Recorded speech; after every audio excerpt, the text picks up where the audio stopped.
Every public body shall give notice of the date, time, and location of its meetings, other than special emergency or continued meetings at least 3 working days in advance, by the following: posting such notice on its official public government website, if any, placing such notice in a prominent public location at which notices are regularly posted, and placing such notice at the office of the clerk of the public body, or in the case of the public body that has no clerk, at the office of the chief administrator. Reasonable notice under the circumstances of special, emergency, or continued meetings shall be given contemporaneously with the notice provided to the members of the public body conducting the meeting. Ms. Jackson, has today's meeting been properly certified? Yes, Dr. Gabriel, on March 29th, notice was provided fulfilling all criteria of VA Code Chapter 37. I agree. Thank you, Ms. Jackson. I duly call this meeting to order.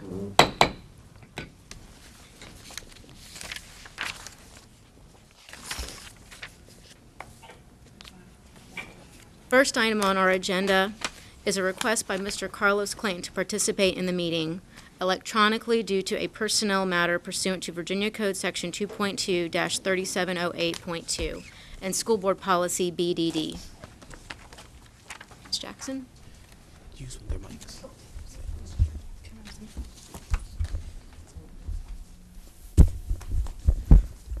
As dictated by Virginia Freedom of Information Act, Virginia Code Section 2.2-3708.2, and Board Policy BDD, for the record, Mr. Clanton has requested to participate electronically because a personal matter prevents him from being physically present. Mr. Clanton has not participated electronically in a meeting before in this calendar year. This will be his first of 2 such participations that each member can make use of each calendar year. Mr. Clanton, please state for the records the circumstances preventing you from being at this meeting physically. The circumstances which prevent me from being at the meeting today, I'm located in New York City. I am at the National Urban headquarters, where I am in 2-day meeting for my National Board of Custody seat.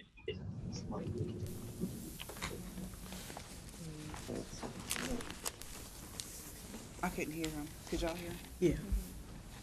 Okay. It is a little, Him it's not really clear, him coming through. Okay. Can you repeat that one more time, Carlos? Did you need me to restate? Yes. Wait a minute, let us turn the Volume down a bit. You want to-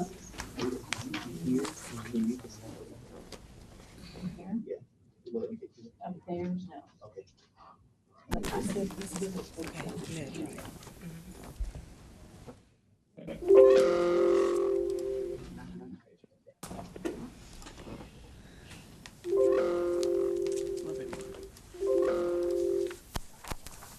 Mr. Clanton, could you repeat that, please?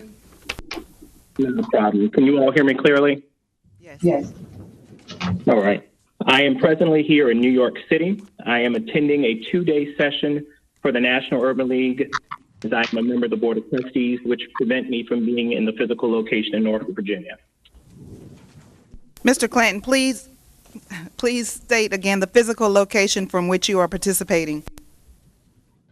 I am in New York City, 80 Pine Street, New York. Mr. Clanton's participation is now put to a roll call vote. Ms. Basine? Aye. Ms. Campson? Aye. Ms. Smith? Aye. Ms. Martin? Aye. Mr. Jordan? I support the participation, but I just have one question. So with the video conferencing, are we going to be able to see presentations and the public still be able to see the presentations that we have for today's meeting? Yes. Okay. Aye. Dr. Gabriel? Aye. All right. Thank you very much. Okay. Okay, we will follow the agenda as posted. First item 2.01, elementary middle school feeder pattern changes. Dr. Boone, there's a presentation associated with this one? Yes. Okay, I'll proceed with the presentation.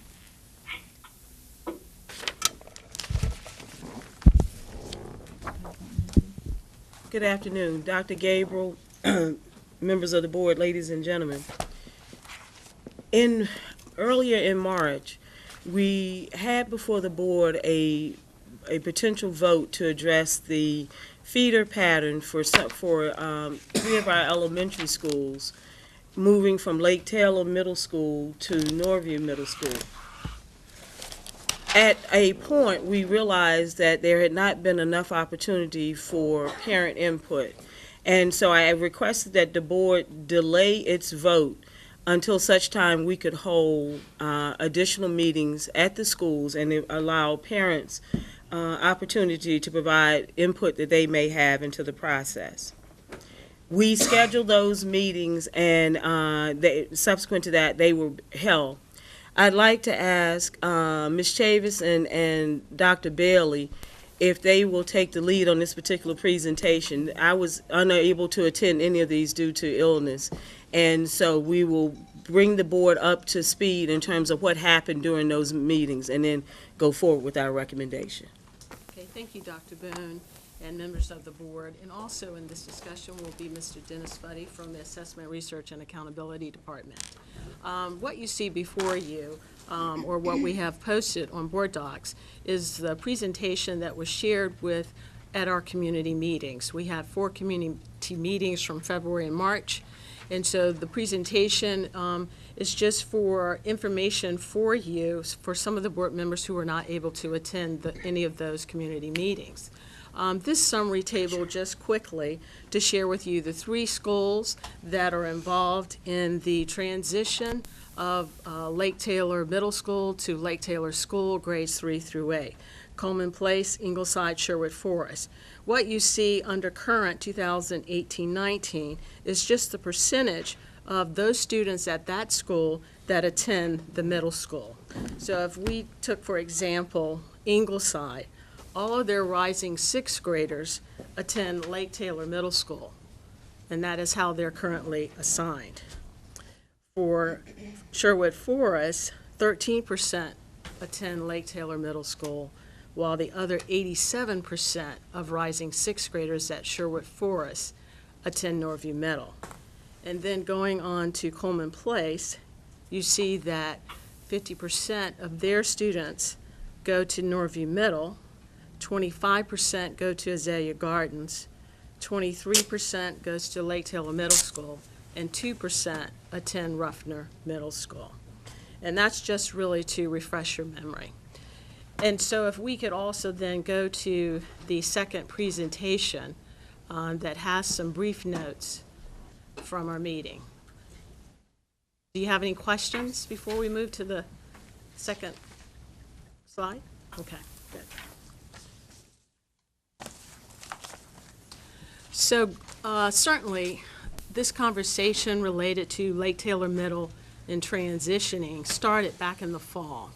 And so as of today, we have had a total of 8 meetings. If you could blow it up into slide mode. From the beginning. Thank you.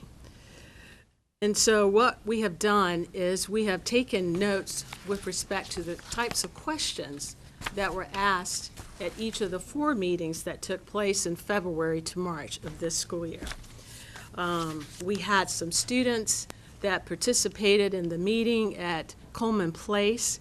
We were fortunate to follow their PTA meeting. They did have the largest amount of parents attending with students.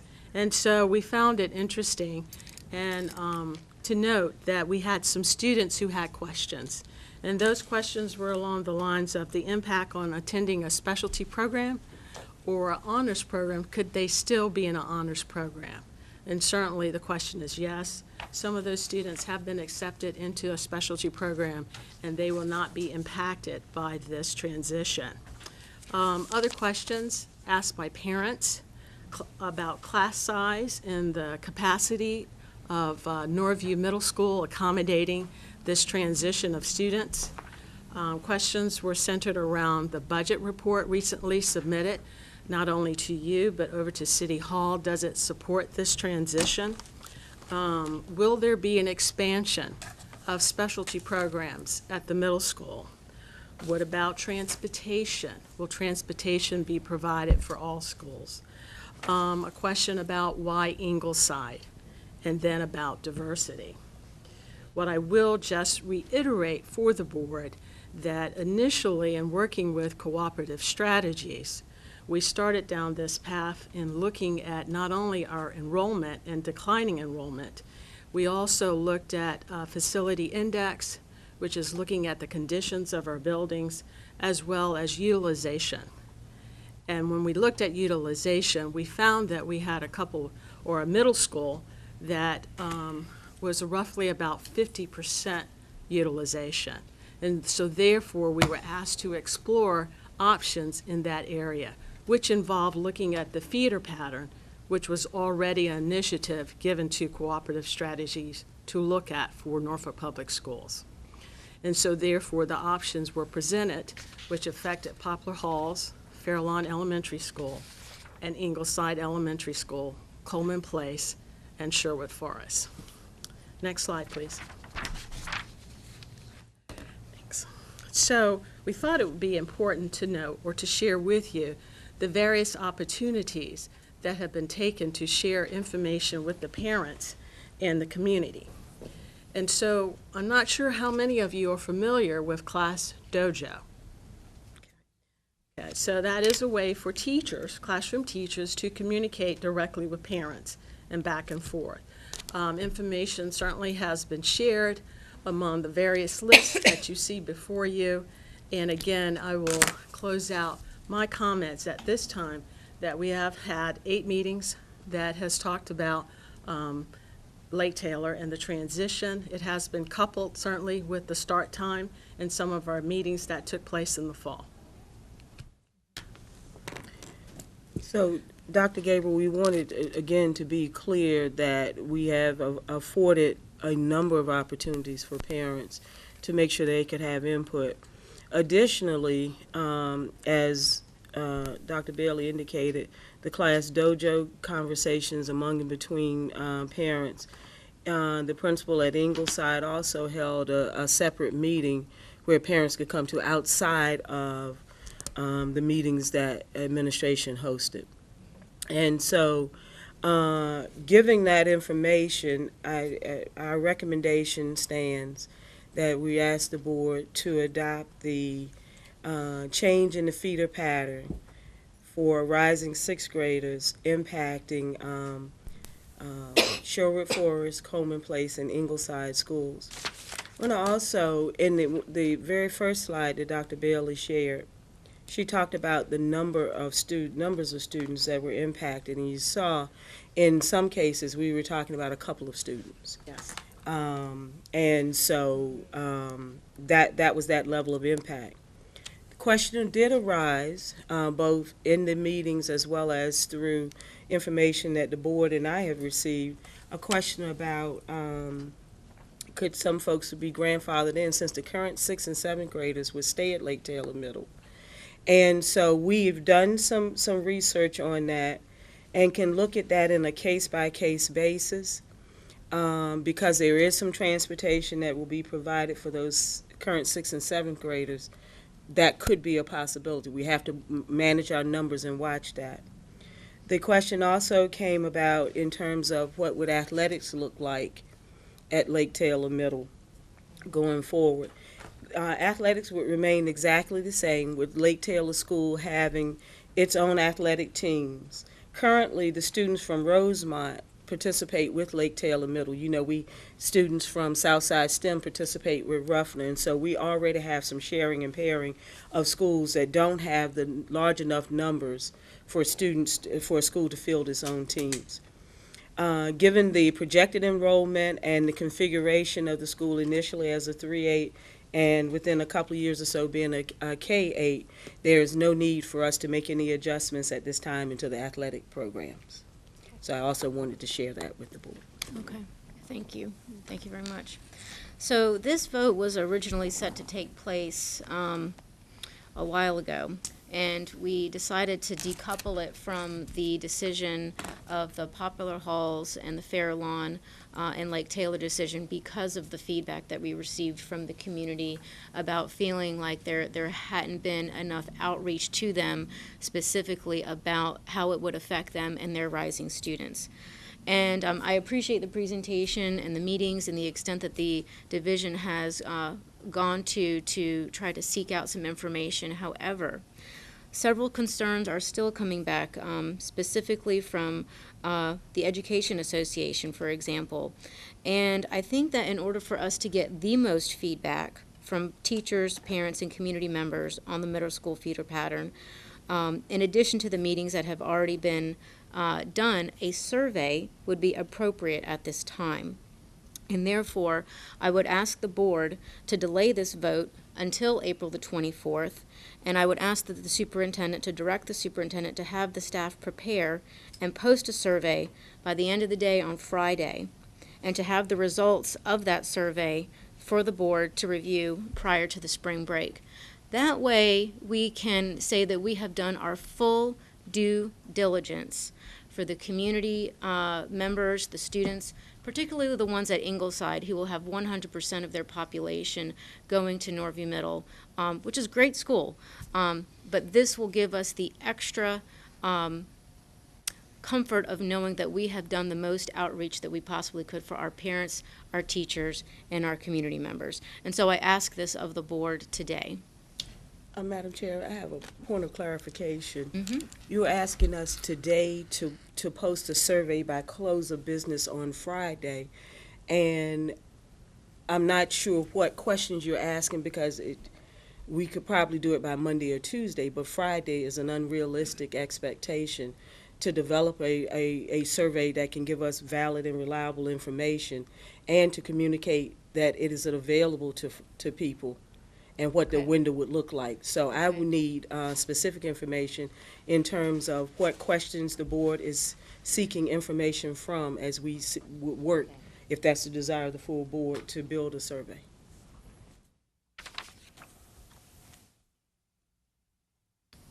Ms. Basine? I appreciate the feedback that has been received thus far. I've attended every one of the community meetings, and a request to delay the vote did not come from parents or community members, at least that I heard. I don't know if that's correct. I know we received an email today about that request. And I know the principals at those schools have also, at these community meetings, they talked about their outreach with the parents who would be impacted by this decision. So I'm a little wary about delaying any discussion or vote while I have other concerns and questions related to the recommendation being put forward. As far as delaying the vote for that reason and to accomplish that task, I have concerns around that at this point, having been to all of the community meetings. Okay. So Ms. I'd say Martin? that. So I'm understanding this is part of the education planning plan. Like this is what, so in this, the steering committee for the educational planning hasn't had an opportunity to discuss this at a meeting. So to me, that seems like a very important piece that the committee itself would be able to discuss this. May I respond? Dr. Boone? The role of that task force is multifaceted. The major work of that group was to help us look at how we would go forward with the building. So they had significant voice around the K-8, 3-8 model, what ended up being the 3-8 model at Lake Taylor site. It impacts Poplar Halls and Fairlawn. The other pathway work was work that was in companion to what the larger educational planning work was done.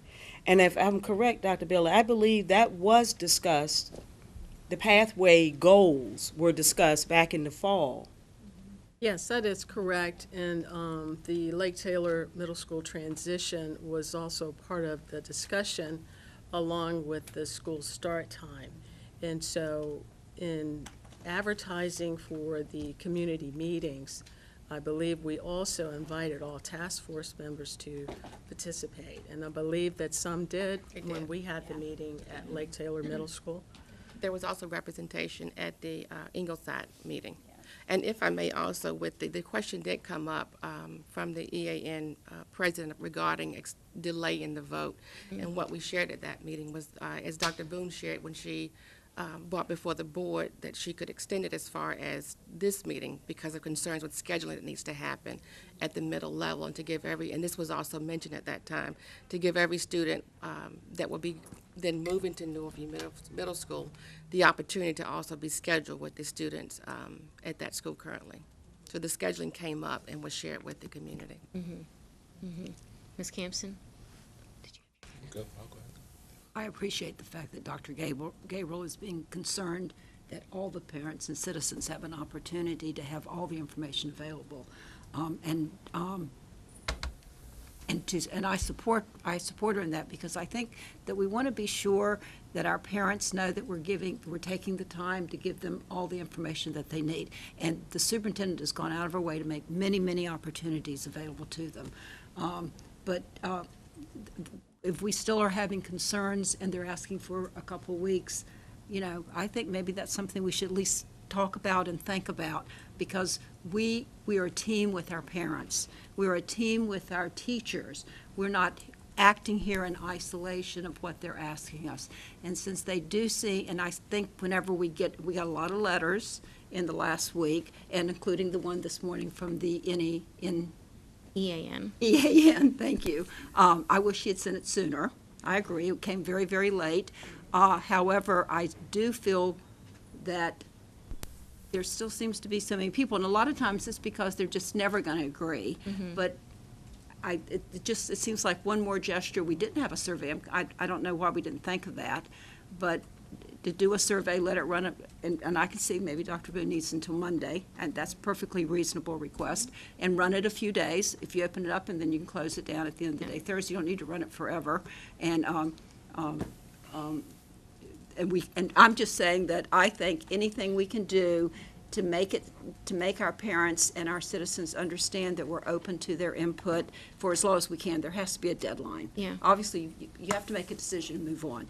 But I'm willing to listen to what the survey says before I make my final decision. I had a decision for today, but if more people want input and the board, as it's the will of the board to give it, then I'm certainly ready to delay my final decision until then. If this is the will of the board, if other members are ready to move ahead, certainly I will follow what the board does. But I will be, if this comes up as a motion, I will support it. Mr. Jordan? Yes. So just for clarification, I know that Mr. Hawkins is the president of the EAN. He's also a Ingleside resident, past Civic League president, so he also is a stakeholder in Ingleside. So I just want to recognize that. I too attended every meeting. I have some other issues that I'd like to continue discussing from past meetings related to the recommendation. I feel a little blindsided by the recommendation to delay at this point. Normally our process is we would have information out Friday prior to the Wednesday meeting, I think on Friday or Saturday. When the agenda was posted, I submitted questions to you, Dr. Gabriel, trying to get some clarity on what we would do here today, what we'd be doing at the 24th meeting and other meetings, and didn't get any feedback from that. When we decided to make the delay to April 3rd, I think that Ms. Smith and I advocated for that based upon conversations that I know Ms. Smith presented at the Civic League. I attended the Civic League with her. We heard concerns, and I was appreciative of the board and the administration going back and doing the additional meetings. My understanding was, in deciding to move this item to today, that we thought it was important in terms of whatever actions that we were going to take, that we needed to do this at this time.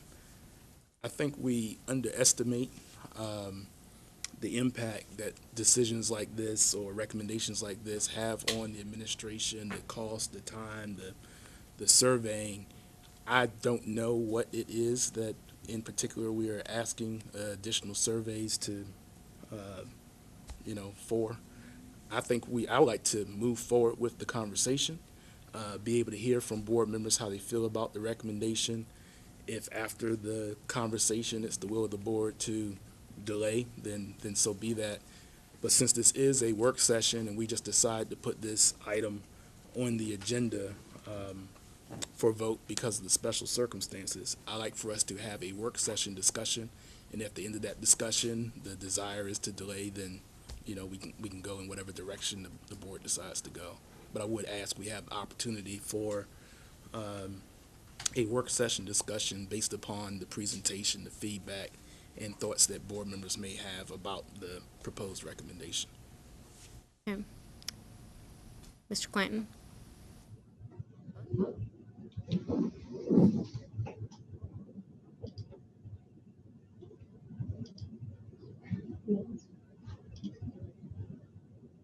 We lost him. He's not there.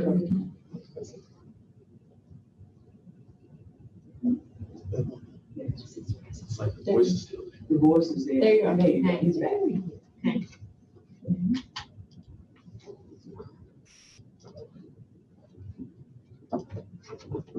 You guys hear me? All right. Okay. In regards to the educational planning with Lake Taylor Middle School, Norview, and Ingleside, I too concur.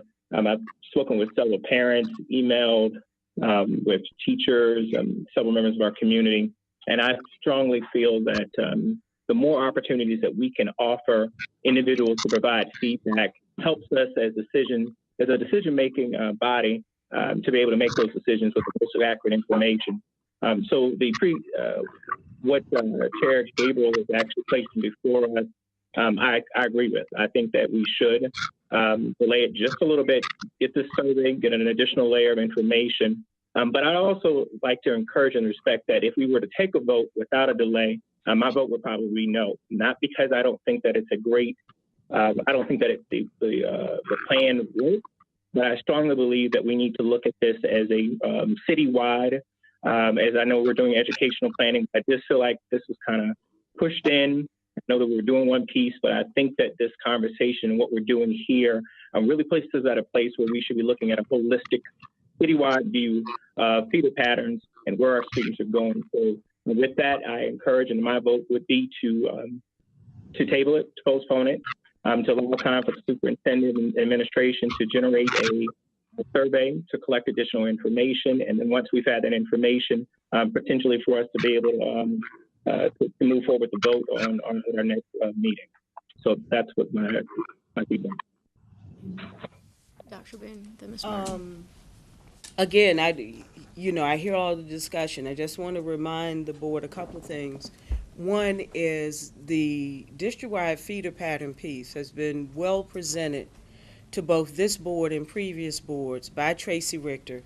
There was a presentation, I think August or September, when we talked about the various feeder patterns and things. So in terms of that district-wide view, absolutely, we have been taking that. But we also talked about the challenge, particularly at a meeting, of totally rezoning the district, that was a huge undertaking and what that would mean. But I will ask the board to go back and review several of the presentations that Mr. Richter has provided, and this is part of a comprehensive view as it relates to pathways and feeders.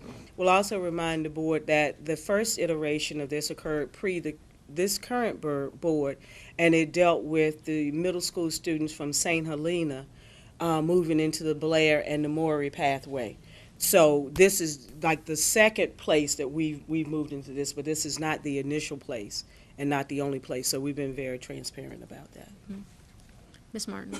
Yeah, I'd just like to know from Dr. Boone, what type of negative consequences would there be to just postponing a couple of weeks? As we shared before, the later we get into the spring, the more challenging it is to do the scheduling and the staffing requirements for the schools. So we determine how many blocks of English you need based on the number of students who will be enrolled in a particular grade and throughout all courses like that. So this will impact our ability to do final staffing allocations for Norview Middle School and Lake Taylor, the middle school portion of Lake Taylor, if we continue to push it out. We cannot finalize those staffing levels. Even for April 24th. You remember initially we talked about February, and I said against I knew those timelines. I asked Mr. Coleman that day. He said, well, we could push it a little bit. And so that's why I thought April 3rd, again, with the mindset that we would be collecting and getting the information. And so that's 3 more weeks. Because of spring break, it's not 2 weeks, it's 3 weeks before the next vote would occur. And so that pushes our staffing work to that. Additionally, I wanted to mention that, oh shoot, it went away from me. Oh, Dr. Bailey has another issue. I also, as we think about the decisions at hand, if we could also think about the clarification of, are we looking to hear from just the schools that are affected and the parents and teachers, or are we trying to open this up to the entire district? I just want to make sure. Madam Chair, I can't hear. Oh, okay. I'm mute. Okay. If you wouldn't mind repeating that. Right, yeah. Okay. My question is, with respect to expectation as to who we survey, are we wanting to hear additional feedback from teachers, students, or parents from the schools that are affected with this particular transition? Or are we trying to ask the whole Norfolk community to provide feedback on this? Because that would be very different from what we did also for St. Helena. Mm-hmm. Mm-hmm. We worked closely with the impacted communities and schools. But again, that was the way in which and that included the Blair and the Morey parents also having feedback. You can see that where they weighed in and opined relative to this for them. Ms. Campson. So it appears that what you're saying, Dr. Boone, just so I'm sure, because I was thinking, with Dr. Gabriel, that we wanted to make sure we got all the possible feedback we could from our parents and our teachers, and certainly that would be the logical people. But on the other hand, you're the superintendent, you're the one that has to execute the plan, and I think that's the ones of us that are feeling concerned that maybe the parents are still not, and the teachers are not hearing enough. Are you saying pretty firmly that a delay would, and if we delayed and then voted to move ahead with this, that would not be something that was possible to implement, that would be a matter, if delaying this vote would lead to lack of implementation of the feeder patterns for next year? No, that's not what I said. Oh, okay. Delaying the vote will delay us being able to do staffing allocations at Lake Taylor Middle and Norview Middle, because we will not have our total student population that we should be planning for the various sections and knowing what those staffing allocations. Okay. The secondary staffing work begins Monday, and because we had postponed it to get to this point, and so those schools will be impacted by not having their final staffing allocations until we have a vote or an action as to whether or not there would be any movement of students. If the board votes against any movement of students, then we know what we have to do at Lake Taylor Middle. That will impact going forward, however, the goal of the Lake Taylor site being a K-8 within a couple of years. Mm-hmm. The more students we put into the building, the longer it's going to take to have those larger numbers exit so that we can accommodate the K-2 piece. But the urgency is around scheduling, which leads to the staffing allocations. So no, it's not an impossibility. It's just that the board may begin to hear, well, we don't know what our staffing is for next year. Those are realities of it. The other question And Dr. Bailey touched on it again when we were asking the who of the queries. The teacher questions, I guess that's where I'm concerned, because the teachers, particularly at Ingleside, had done the direct outreach to their parents about it. So I'm needing to know which teachers are we talking about haven't had an opportunity to hear, because there were teachers at this very sessions, including the one held at Norview Middle School. There were teachers who participated as well as principals. So. Okay. All right. Thank you. As we think about it, of course, we don't make decisions until we listen to all the discussions, but as we think about it, those are things that we might want to consider. As I said, when I listened to Dr. Gabriel talk about her concern about parents, and based on the letters we've been getting, and teachers based on Mr. Hawkins' email, I was feeling equally concerned and understanding what she's saying, because we definitely want to always work together as a team with our parents and our teachers. However, we're also listening to what the superintendent has to say also. So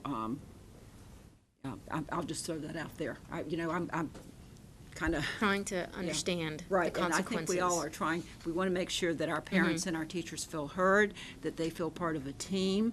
But on the other hand, I do understand the concerns that the superintendent's saying, so we would think about that as we think about moving forward. Okay. Ms. Basine. I think everybody around this table is concerned about how our parents are impacted, how our families and our teachers impacted. There isn't a subset of this group that is less concerned or more concerned. But the letters that you mentioned, can you possibly share them with the full board? Because I have not seen, outside of today's and the input in person that we received at the community meetings, I haven't received any additional beyond from we received a letter from one of the community members from Ingleside. I an did email, too, and I sent it on to the whole, to everyone. I forwarded it on. I responded. So there's been Ms. like Smith 3. I have responded. received those, yeah. Okay, yeah, Mr. Hawkins. Yeah, we all Mr. forwarded them on. Clanton and I attended the Norfolk Federation of Civic League meeting that they had, and this was prior to the vote that we were going to be taking.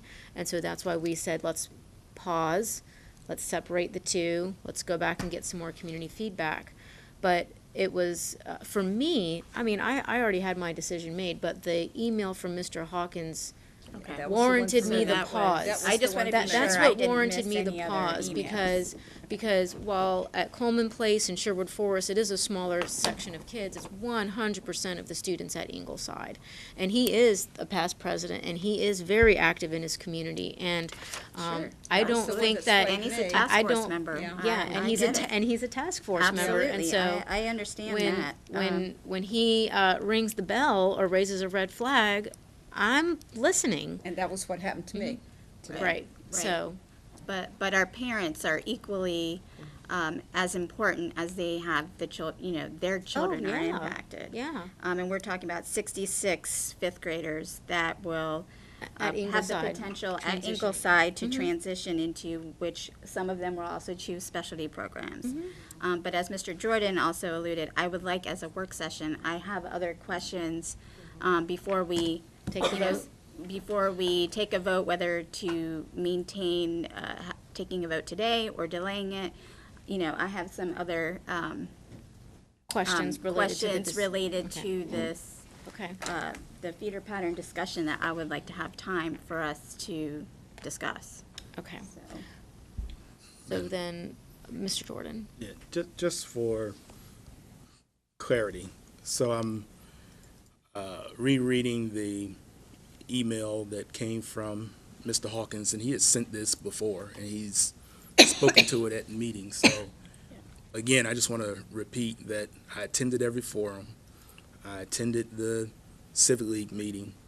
I heard about the presentation at the Norfolk Federation of Civic Leagues. The current members of the Ingleside Civic League Board who were at that meeting approached Ms. Smith about their concerns.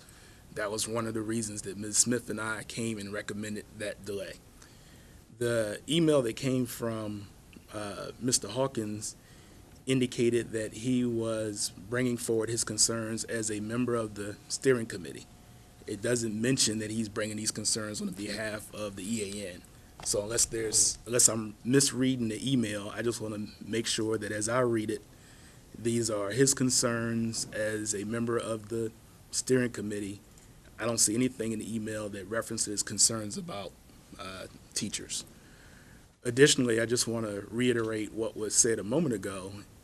For those of us that attended the forums, not only did we have teachers present, but I'm very confident that each of the principals took the time not only to reach out to parents, but took the time to reach out to their staff. And each principal, all 4 of them, spoke to that at the forums, and I have confidence that the principals did that. So I don't think anybody is denying that. I don't know what. No one is denying the efforts that were, the really good effort that was made. Yeah, I'd just like to finish. The only reason why I'm raising it, because this question about teachers is coming up, and like others, I haven't seen any emails from teachers other than conversations that I was able to have or input when I attended the forums. I just want to get that piece clear, because like Ms. Bassine, if others have heard something directly from teachers, I'd just like for folks to share that, because I have not had that experience outside of taking the time and commitment to attend each forum and hear and talk to residents and teachers. And the young lady who shared the email, she attended the Norview meeting. She attended the Sherwood Forest meeting. She attended the Ingleside meeting. She spoke to us directly. She asked questions at the meeting. So her email that she sent, I was not surprised by the email. Matter of fact, I support her position in the email that she's put forward, which is part of what I like to discuss. So again, I just think we have to, just in terms of how we do these processes, that we are clear up front what our expectations are, and that we don't find ourselves just going back and forth, back and forth, back and forth. Sometimes as a board, we are comfortable with rushing things through, and other times we ask for delays, and I just can't figure out the pattern. Well, as this is the work session, and we had the presentation given to us at this moment, okay, it was not uploaded earlier, and so this is the appropriate time to have that discussion. And I think all points are valid, and I think it enlightens us and it helps us to understand the vote that we make, but also the impact that it has both on the administrative side and on the on the school and parent side. But you as chair made a recommendation. That's what I'm responding right, to. And I'm that's part of the process. I actually didn't receive the presentation. I didn't see it on board I docs mean, is there one? I beforehand. didn't either. Is there one here right now that I could have? The 2 pages. No, but is there like a printout? I have a copy of this. This is the presentation that was shared with the parents and community members at each of the 4 meetings that were held. And so certainly if you didn't attend those, you probably wouldn't get a copy, but we thought it might be good for you to see this, since we only saw a few school board members, but certainly And we can get copies of those, but that was what we utilized at the meeting, and we also had the handout so parents could pick up, and folks who attended had a takeaway, had some information that they could also take away, general flyer information. But this wasn't up on board docs, though. no, we posted, we thought about it. We said, well, okay, maybe you should need this. Certainly it wasn't requested for us to do that, but But it was greatly appreciated. But we posted it. We also, as part of our process, as we have done before, we summarized the questions and themes that were asked at the meetings.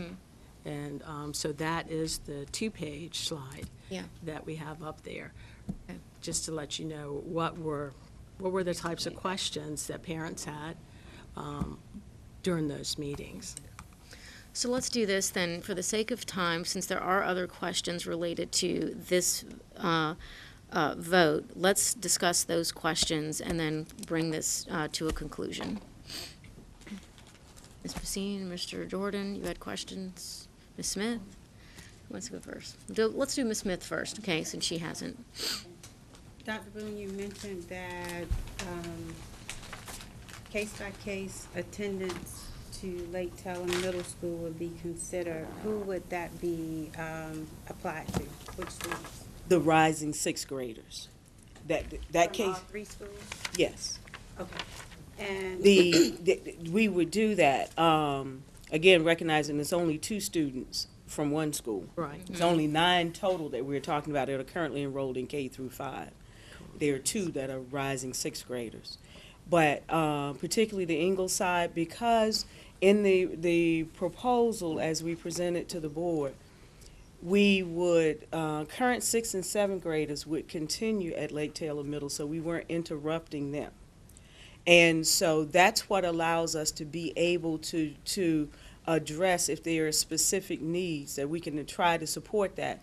We've worked with Mr. Kleinbell in terms of how we could make that happen. Obviously, if we are transporting current 6th and 7th graders who live in that Ingleside zone, we may be close to what we need for transportation, may need an additional run. We wouldn't know that till we knew the number of folks who make that option, who do that. But that's what, again, in response, we addressed that in response to some of the questions that came up during the community meetings, as well as an email that was forwarded to me. I believe Ms. Campson forwarded that one from a person, Ms. Billet, that asked something about grandfathering, so we addressed that too. So that's why I wanted to be sure I had included that today.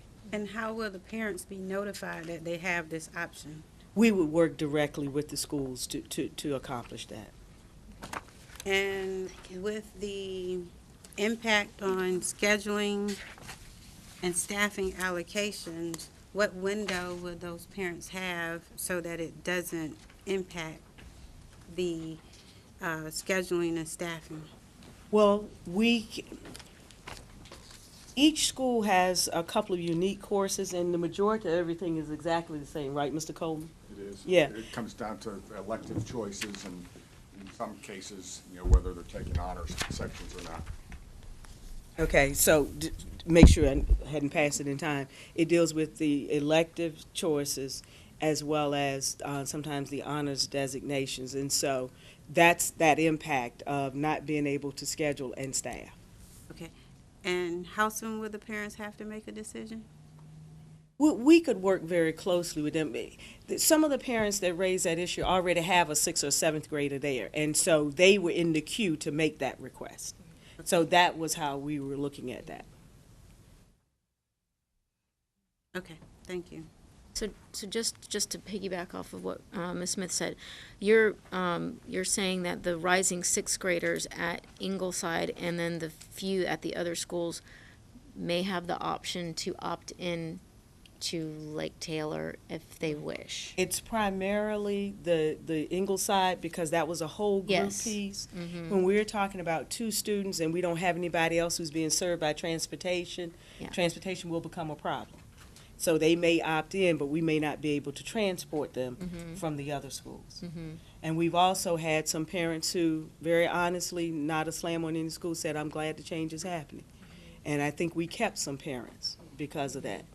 And but we would work with the principals and with individual parents of particular families that have siblings who made that request. Look, I would have to go to 2 different schools. What would be my options and opportunities? Yeah, which is a good, valid point. Ms. Basine. So along those lines of what Ms. Smith just said and what we heard from, some of the parents, including the one we received an email around, is it possible to build in some flexibility? And I ask this because, as I've shared in a number of previous meetings, I'm concerned about the impact of creating more choice at Southside STEM Academy, and what impact that might have on Lake Taylor Middle and our other middle schools.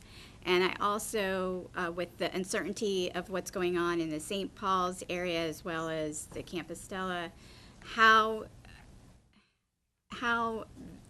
the changes, we don't know what is going to happen yet, how that will impact enrollment, but is there a way to have some flexibility in the feeder pattern so that we're not finding ourselves in the next 5 years, readjusting the feeder pattern again?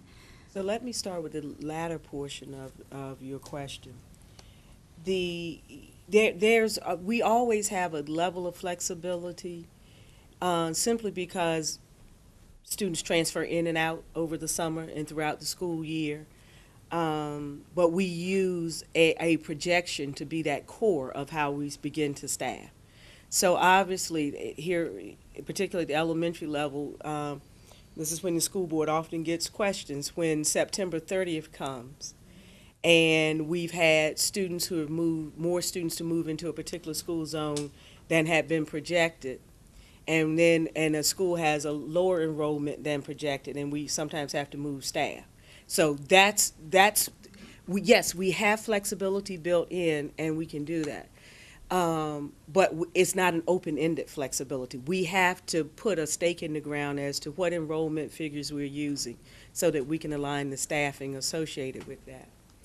As to the St. Paul's piece, and I know in just when this discussion is over, I think I got a brief, and it's extremely very brief, commentary on that.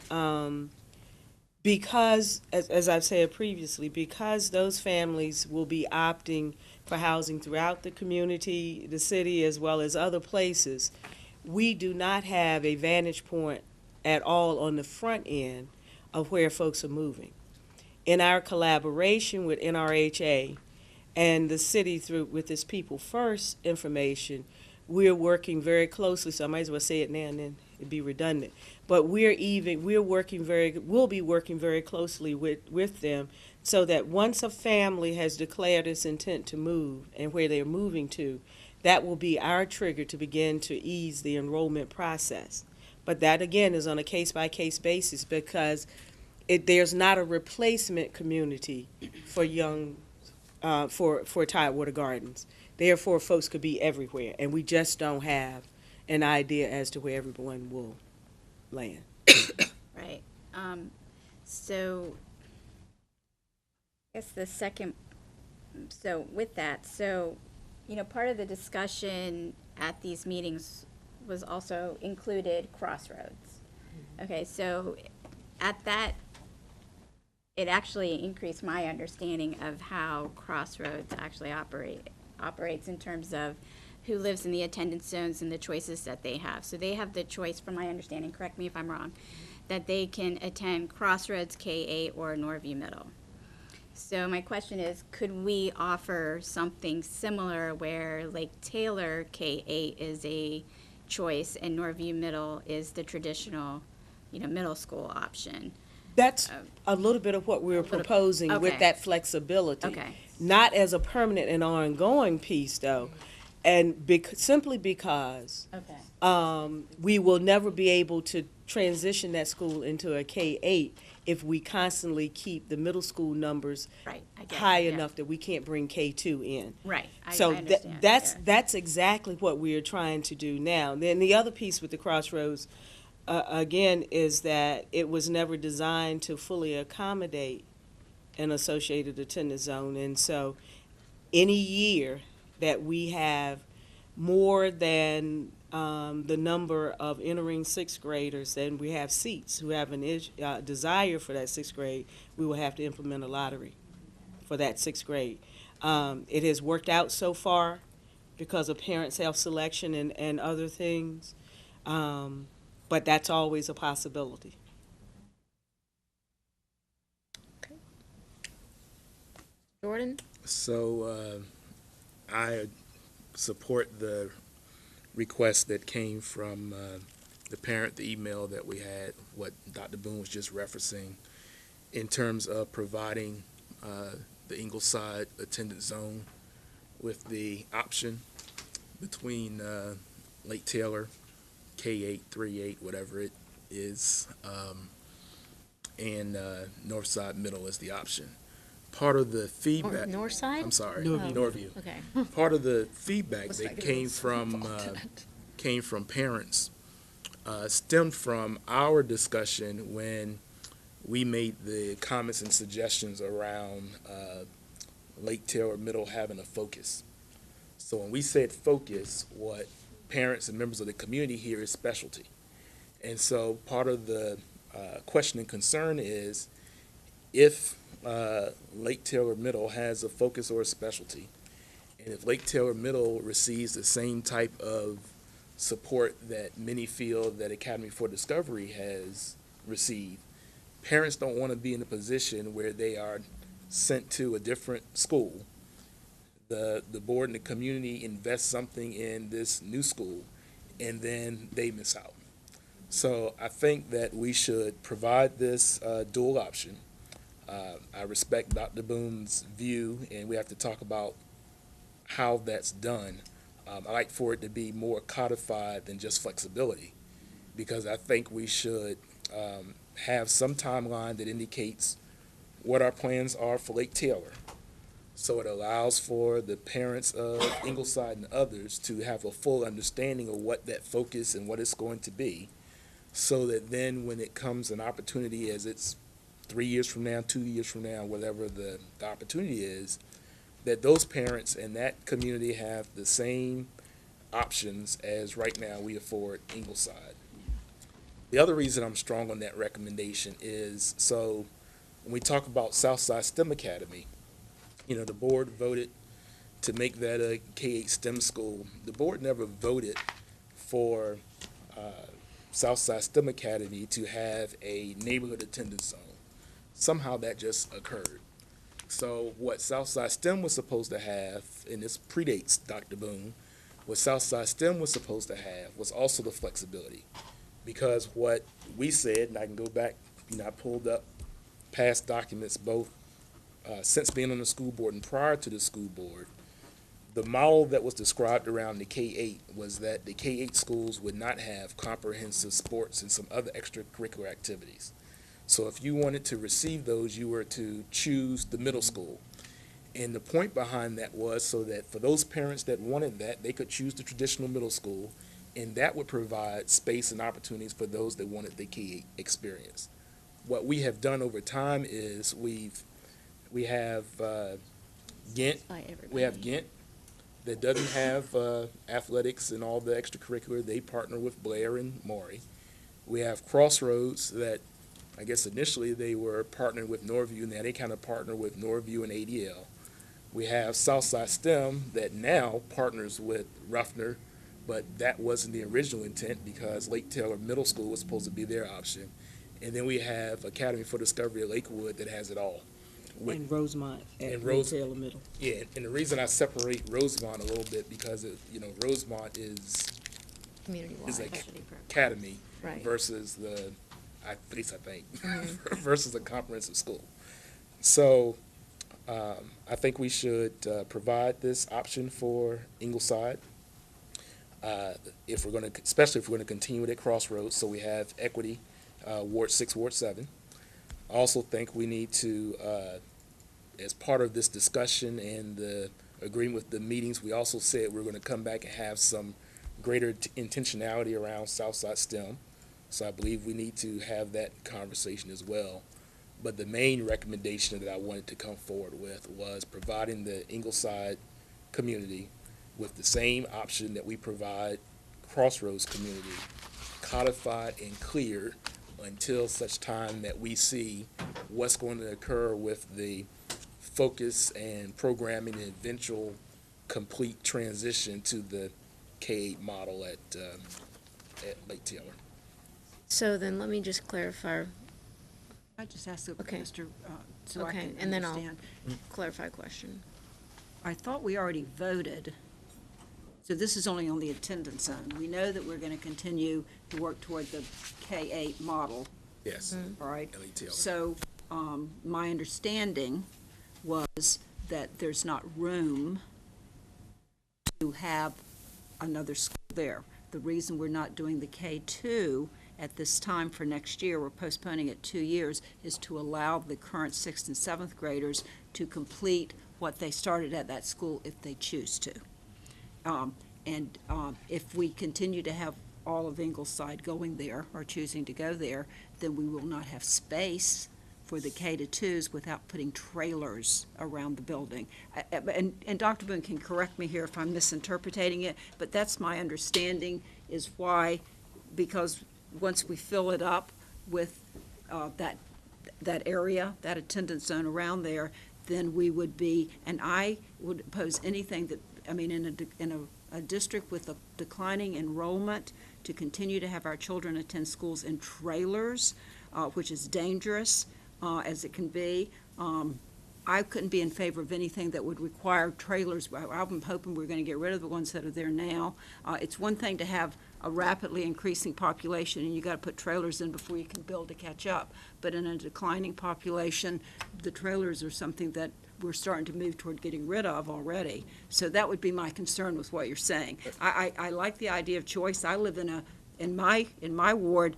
My parents want to send them to Crossroads. It's one of our schools. They're not happy if they can't do that. I mean, we met with parents last month, and one of the big things is, why don't we get a K-8 option? They like not Crossroads in particular, but they like a K-8 option, and they don't have it, but there's no space, as Dr. Boone was very clear in saying. I mean, the thought of going to a lottery there is not great. So that's my concern with what you're saying. I see what you're saying, but the facility doesn't appear to support it, but I'm going to defer to Dr. Boone because she's the expert in it. Well, at least I have the numbers. Let me clarify what we were talking about in terms of numbers.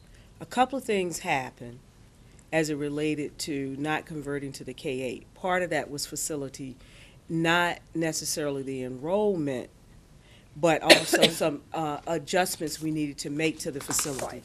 So moving to the 3-8 for a couple of years allows us the time to do some of those improvements.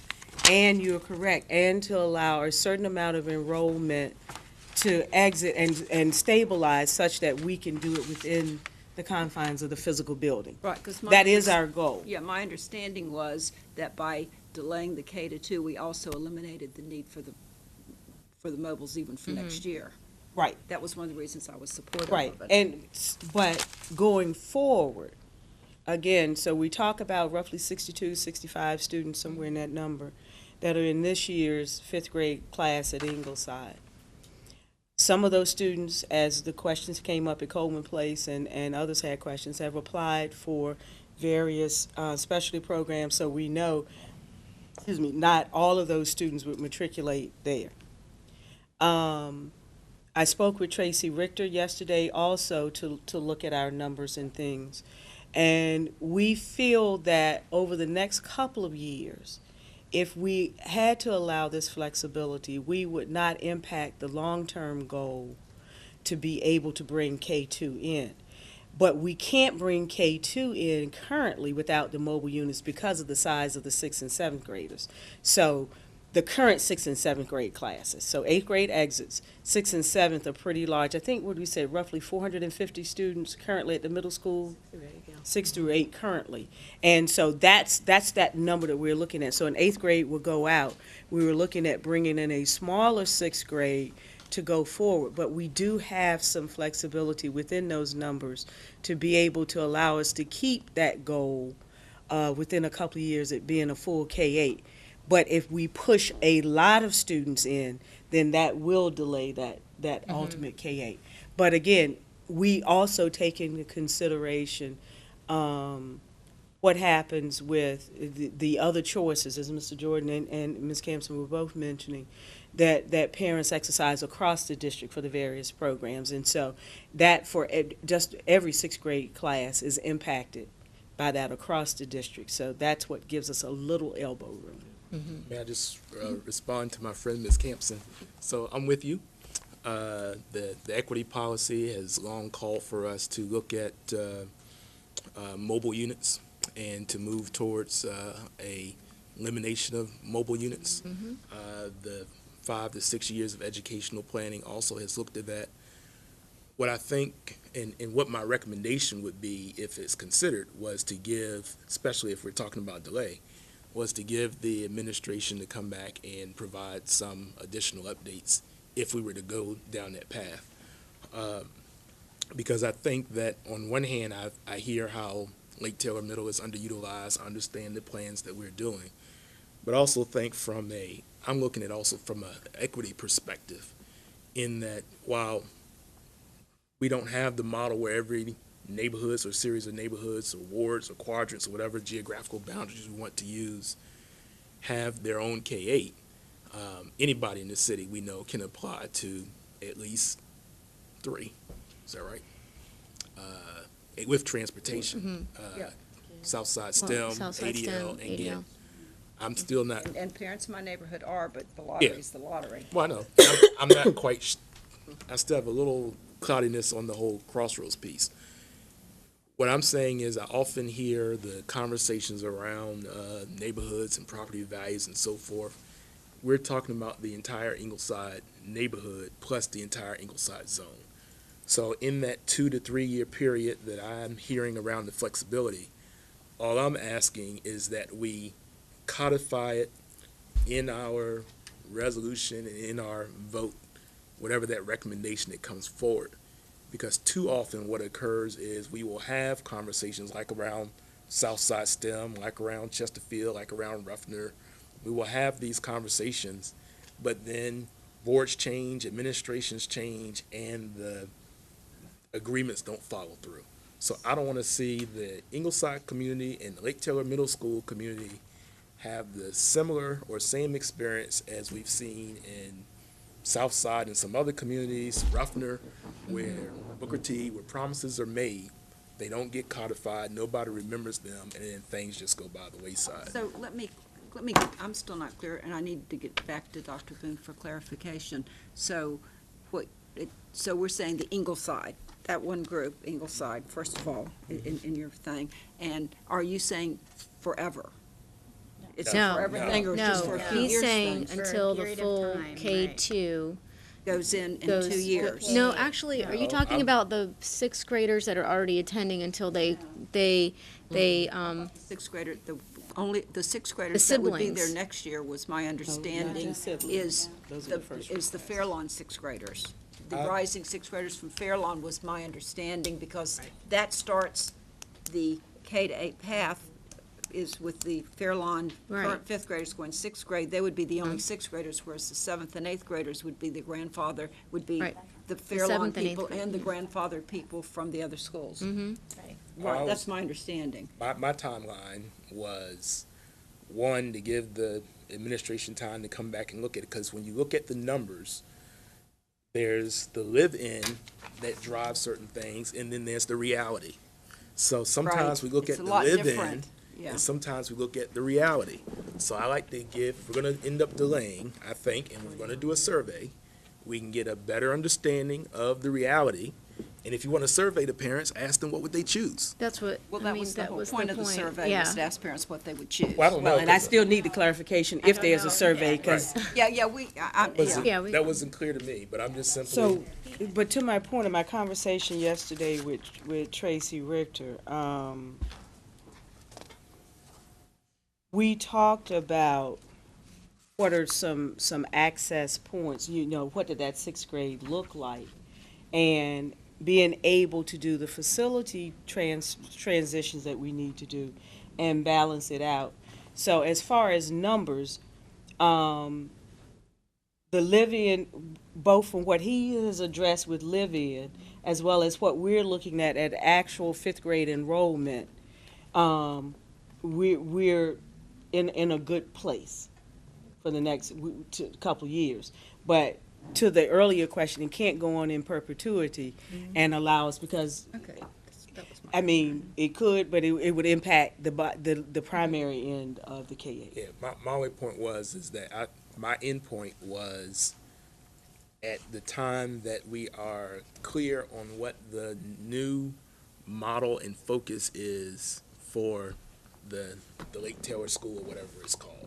That to me, from the feedback that I've heard from parents and others in attending these meetings, that's the trigger point for them. You know, what is it that we're going They to feel like have they're as a gonna lose focus? out on That's something. right. And they don't Yeah. want to be They want to be included. pigeonholed Mhm. and then later find out that they have to lottery their way into something that they could have had an Well, opportunity and, to default into. Unlike, so let me go on record in a vague point, I know that's an oxymoron.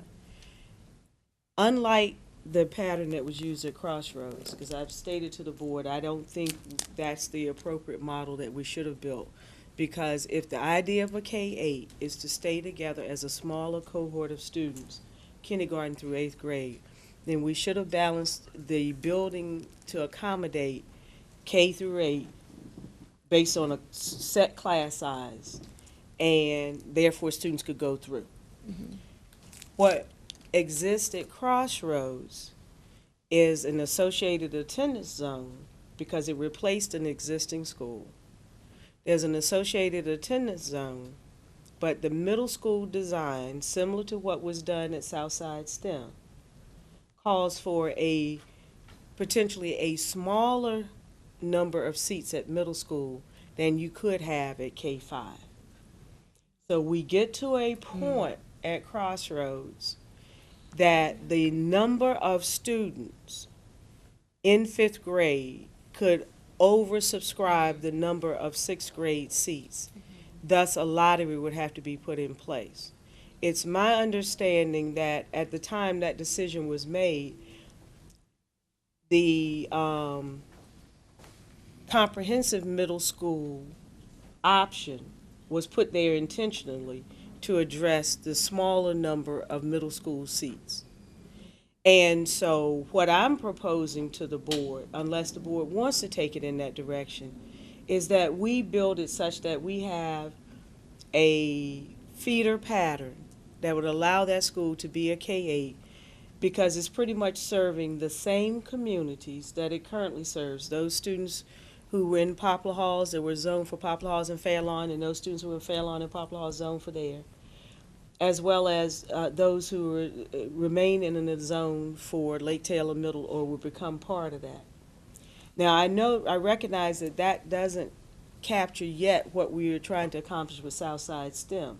So that's why I want to draw the line there for the moment until we have the deeper conversations about how do we get to the Southside STEM goals and some other choice to see what the choice can be going forward. But I think if, we have a mixed model system when it comes to 3/8s and K-8s. It's a mixed model system. And because of that, it was never designed to have these major onboarding years, such as the middle school. And I don't know what the intention was originally for the 3/8 at ADL, but the middle school numbers are larger than the 3/5 numbers. And a lot of students come from outside of the 3/5 window to get into the 6/8. And so it begs the question, what's the real model that we have there in terms of a 3/8 other than just a grade configuration that's there? And so as I've looked at, again, being that historical first point, that the idea was that if you started there, you could matriculate there through 8th grade because you knew the number of seats and everything else. Ghent, too, was a place that wasn't designed to have any mobile units, but at some point, enrollment expansion was allowed, which then allowed for kindergarten, for mobile units. So I'm just trying to keep this Lake Taylor piece closer to a pure K-8 and allow that school community, as configured, whether it includes some folks who currently at Ingleside and who want to opt to continue at Lake Taylor Middle, to be part of the development of that school's theme and focus, if you will. But I just need for us to kind of keep every school separate, because none of the 3 schools are the same. Crossroads and Southside STEM are the closest to being the same. But again, none of them are exactly alike. So that's part of what we've got to figure out. If we're going to bring another one on, we need to do it in a manner that we do some of the expectation and the cleanup piece around that. So I have 2 questions then. With the plan to move to a complete K-8 at Lake Taylor, right now we have Fairlawn being the place where we're going to have pre-K to 2. And then the Lake Taylor Middle School will be 3 through 8. If we continue to allow, the students to choose in or out from the Ingleside school, does that delay us moving it to a complete K through 8 school? No, that's what I was saying in response to both Mr. Jordan and Ms. Campson. Okay. That as long as we manage those numbers and we don't keep it there forever. Forever. Because again, there are students who, of that 62, 65 students, there's some who've already applied for specialty programs and have been accepted. We take that off.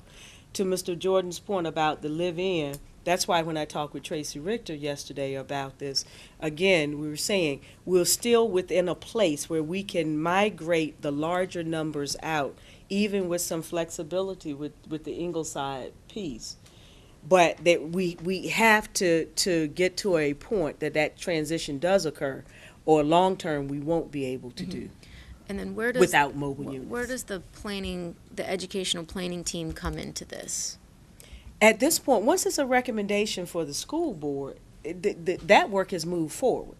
And so we collect information, we do all of that. This is that pathway piece. Now, the board has taken action as it relates to 3-8 with the 2-8 future. With the K-8 future. That came based on recommendations through the planning group, and so we can check that off. Again, the pathway work was identified early on, and we've gone through the process of the conversations around the pathway work, just as we did with St. Helena last year before it was implemented for this school year. And so we're just now at a point of what does it take to implement to, again, take into consideration questions that have come from parents primarily, concerns that have been raised by the Civic League, and how we can do that. But at this point, it's not a numbers, we aren't rethinking the entire work unless the board says to me today, abandon the entire pathway piece and go back to the drawing board. Because then that's a total different message, and then we have some challenges. Absent abandoning it, we need to continue to move forward, and now it's at a point of board action and implementation. Does not require going back to the task force to vet. When we get to our next section of pathway conversations, those will be vetted with the task force, as we've done, and the other level of the work, the pathway cleanup and wherever else we're headed. But at this point, it has moved beyond that group to once to this table for a recommendation. It's ready to go. Unless, again, as the board abandons this whole goal, then we have to go back and rethink a whole lot of things in terms of enrollment and everything else.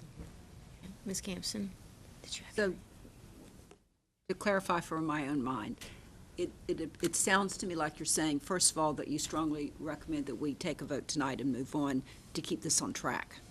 Okay, and that's okay. And then the second thing, to tie in what Mr. Jordan is saying, is that it sounds like you're saying that we know that the Ingleside families are going to have the option to keep their current 6th and 7th graders there as they go up a year. And what the discussion is, and Mr. Jordan, maybe I misunderstood, but it sounded like you were saying you wanted them to now be able to choose it for the 6th graders as well. That's the flexibility proposal that we were talking about. And so that's, and then that would last, would that have and you wanted that to be codified by putting it in the motion? Right, so we don't lose sight of it. I just want to make sure which makes sense. And the other as long point, as they fit, Yeah. I'm fine with it, because I'm all about choice and flexibility. Yeah. And I certainly see your point about moving on for the whole thing if we could do it tonight. the other point that Mr. Jordan raises is making sure, asking us to look at what would be choice options beyond these first couple of years, should there be available space in the event that programs are growing. Anybody who starts at that school will be allowed to finish at that school. Right. I mean, that's why the current 6th and 7th graders, we said that from the beginning. They're currently enrolled. Absolutely. We would keep them there. We weren't looking to shift them. Yeah. We were looking to add some students to it based on these numbers and this pathway cleanup. Like I said, when you got a school that has 9 students that live in a pathway, those 9 students go to a different middle school. and there are only 2 in the rising 5th grade. Yeah. That's we should take care of that pretty quickly. But the other piece is the longer term piece of how do we make sure that if something develops, and Norview Middle is now the zone middle school for the Ingleside parents, what will be the opportunities for choice for families who may want to, outside these first couple of years, to enroll there? And that's work that we will come back and begin to look. We will do some deeper dive with Tracy and others to see how do we get there. What do the longer term projections look like for that would accommodate? And that's where the Educational Planning Task Force would know. We're just looking at numbers. Okay. Any other final thoughts? Oh, Ms. Basine. I appreciate that, Dr. Boone, and that was what I was looking for. But as a secondary set of expectations, not only, the deeper dive and work around Southside STEM Academy, but to look, as Mr. Jordan said, at how we are addressing equity in terms of the opportunities for the extracurriculars across all of our K-8, 3A options. Because right now, as you said, we're doing different things at the different schools. And so I would like the board to look at that and see, and again, this comes back to having, the equity scorecard, not in terms of just academic performance, but what opportunities are being afforded to our students at all of our schools. The short answer to that is that while the expansion was never there, because when you choose a specialty school like a K-8, and a specialty not in terms of the programmatic focus, but the grade configuration, you know that in general you're giving up something else in order to select that school and whatever is appealing for you, for that family and that child. But because the district has done the athletic expansion around this, and what's going on, with Rosemont having a place that the students play and everything else, I think we've gotten to a better place in terms of equity. No one has to give up on sports and athletics. Where you access it is the issue, and a lot of that is driven by transportation, because we would transport students to where their athletics, their team is, but we can't just transport folks all over the place, so we had to make some designations. And so because of what has been done, students do have greater access to a lot of athletic pieces. We will put together a profile that shows what teams are at which schools and how they pair. There have been some great things that come out of it, because this year Ruffner's middle school football team won the championship. Yeah. And it was interesting to watch the principals from Ruffner and Southside STEM talk about whose players actually led the team. So that was interesting at the game. But there are some good things that have come out of that, and that's why it was important for me to bring to the board the conversation around the athletic piece today, so it wouldn't be any mystery about how we would accomplish that. Right. Yeah. I appreciate that. Yeah. But also thinking about some of the negative aspects of that, when I think back to the climate survey and a student's sense of belonging and pride in their school too, I think that's a piece to consider. With all of the discussion that we've had thus far, I think the biggest item that emerges from this is that there is a strong desire of the board, which we have said before, to not speak of a school or a feeder pattern in isolation, but to look at how it affects the global picture of the students, both through an equity standpoint, through an access standpoint. And so I think that we're on the right track with this. As much as we can include the educational task force, because that is, supposed to be part of our, sounding board for this, it's better. And so, is there a motion on the floor, since we were scheduled to take a vote, is there a motion to support the proposal to go to, hold on, let me read this correctly, for the elementary middle school feeder pattern changes as proposed, and I'll just say through the presentation that was offered. Or you could say for Coleman Place, Sherwood Forest, Ingleside, for Lake Taylor Middle. For Coleman Place, Sherwood Forest, and Ingleside, and Lake Taylor Middle School and Norview Middle School. That was a mouthful. I have a motion that we accept the superintendent's recommendation based upon the presentation with the impact on the associated schools as just been described: Lake Taylor Middle, Norview Middle, Sherwood Forest, Coleman Place, Ingleside. Anybody else? I think that's it. Okay. And with the understanding that the students in the Ingleside attendance zone will have the option of attending the Lake Taylor School or the Norview School. For the next vote.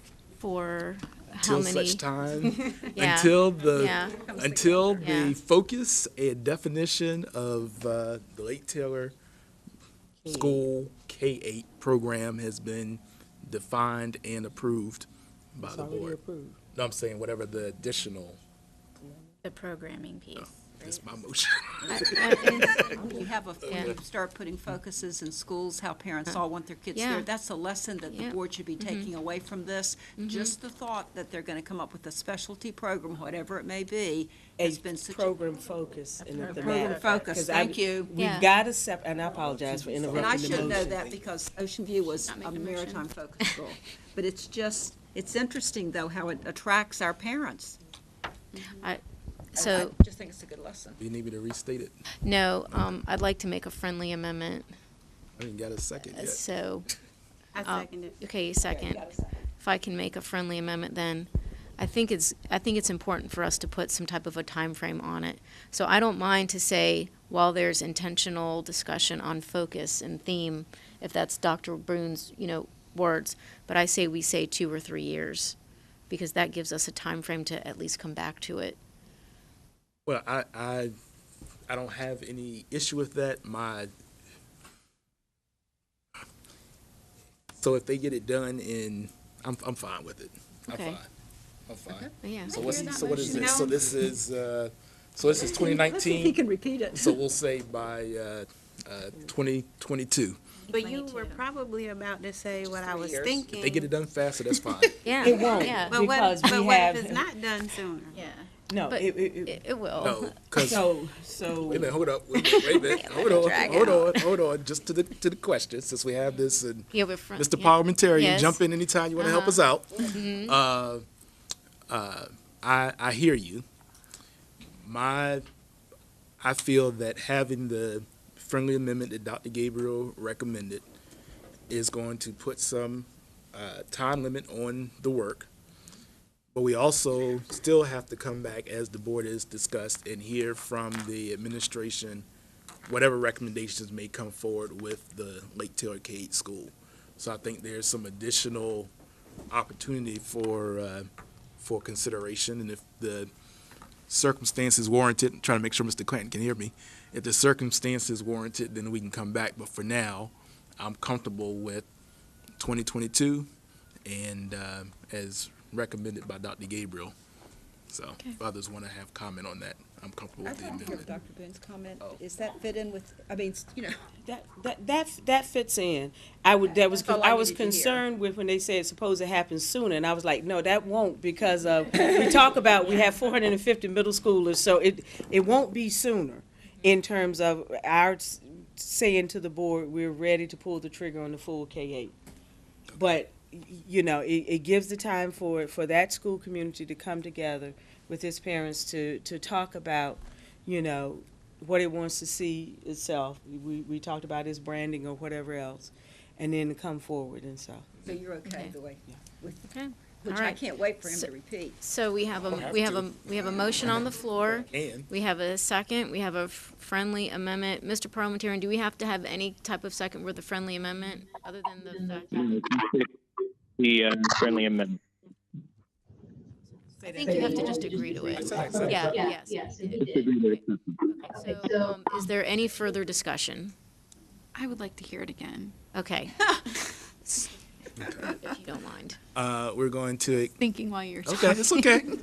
we're going to accept the superintendent's recommendation as we've received today associated with the feeder pattern alignment for Lake Taylor School, Norview School, Ingleside, Sherwood Forest, Coleman Place, and Crossroads. I thought it was a little piece of Crossroads. No, that's Crossroads. Okay, all right. Stop trying to slip Okay. it in there. I thought it was a little piece in there, but Nope. Nope. I thought it was a little, letting that get by. I thought it was a little piece in there. Nope. Nope. What? Now go. That it was a little piece of Ruffner, but it's Okay. based All on right. where the folks live, but Yeah, Coleman but- Place is yeah. the school. Yeah. Okay, all right, ahead. that's fine. And that the Ingleside community would have the option of attending the Lake Taylor K-8 or the Norview Middle until 2022. Yeah. Okay. Okay. Just want to make sure that that was All right. what the superintendent. The motion has been restated. Any further discussion? Is one thing I forgot. Oh, no, too No. late. No, this is not, it's not a big thing, but it comes as a result of the community meeting. So Dr. Bailey and Mr. Footy and Ms. Chavis, when we were at Coleman Place, remember we had, what you all had on the map, that little line that showed that the Coleman Place was being, the barrier, the boundary was the railroad track versus coming all the way out to Ingleside Road. So I want to make sure that what we're talking about brings it all the way out to Ingleside Road or Cromwell Road, and that the board understands what we're talking about. Right, yes, we'll make sure that the map reflects I just want to make that. sure you, so for those of you that don't, accurate. in the original. That's where the 9 students are. Right. Just so for the board, when we had the previous maps and they were showing the boundary for Sherwood Forest, there was a little slither that was being, I think the boundary was the railroad track. Right. And it was bringing some families, they were caught between Cromwell Road and the railroad track, which meant they would have had to cross, or the transportation would have had to serve them across Cromwell Road. And this just includes that slither in that, in this recommendation. And it then allows these students to continue together as Right. a school community. And that was the original purpose of the educational planning That is task, was to correct. bring them, And that's that's right, what we did. yep. Okay. Ms. Martin? So we're saying, just to be clear, so we're saying until 2022, at which time we would expect a clear vision on the focus at Lake Taylor. And the full Population, K-8, And the if full we've been K-8. able to do all of the That's why I didn't say buildings. middle school, Lake Taylor School, Right, whatever it's that's gonna what- be. So I just wanna make that note on the record, even though it wasn't in the motion, but that would be the expectation. Okay. Yes. Okay. I think we can ask Ms. Jackson to call for the roll. Aye. Aye. Mr. Clancy? Aye. Aye. Aye. Aye. Aye. Great, okay. That was good. Excellent. All right. Let the planning begin. The Item- implementation. The implementation, that's right. Item 2.02, educational planning and facilities. No, actually, that was the same one. So we were cleaned that looping up. this Yeah. up Yeah, together, that was okay. St. Paul's Oh, transformation. let me just look at the, okay. So, Dr. Boone, update on St. Paul's transformation. Yes, I previewed it a few minutes ago, a little bit of it. As I shared with the board, the city of Norfolk was one of 4 finalists for that Community Neighborhood Initiative CNI grant with HUD. They made site visits to Baton Rouge, Newport News, Norfolk, and I'm always drawing a blank on the fourth community. I was asked to be part of the interview panel team when they were looking at the educational and people support work for that. So I participated in that along with others, various from the city, NRHA, United for Children, and others for that particular portion. We were informed by the visitation team that was here that the city would hear HUD's decision by the end of the month. As of now, I have not heard that the city has received confirmation or rejection of its application. So I assume that we're still waiting to hear. At the last St. Paul's advisory meeting, again, they were talking about implementation pieces and the fact that we were waiting to hear from HUD. So we're now April 3rd, so I guess any day now the city should hear. In support of that work, one of the things that we've been able to do is work with NRHA, who's been holding lots of meetings and activities and support goals for the residents themselves. One of the things we've talked about, and they'd offer ways that they could support our schools.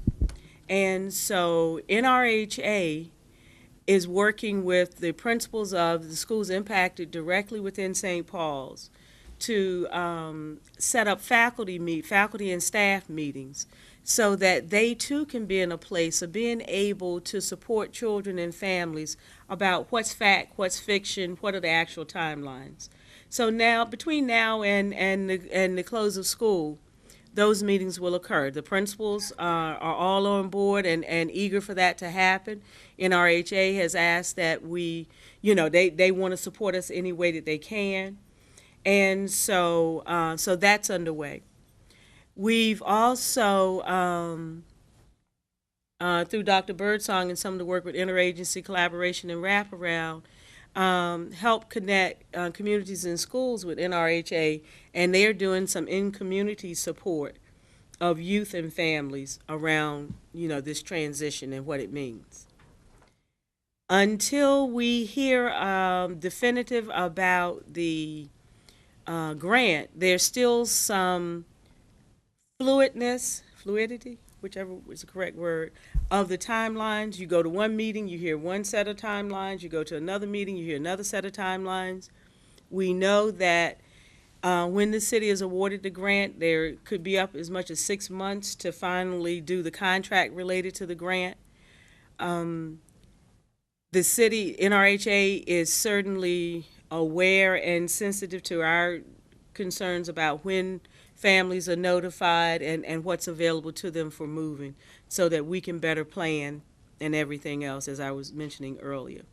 So we continue to support the efforts of the St. Paul's transformation with the advisory and other work as it relates to the grant. And so we're very pleased that we're going to be able to have NRHA just have sit-down conversations with faculty of the schools so that they can have what's accurate information and to be able to help address some of the anxiety that kids are coming to school with and what that looks like.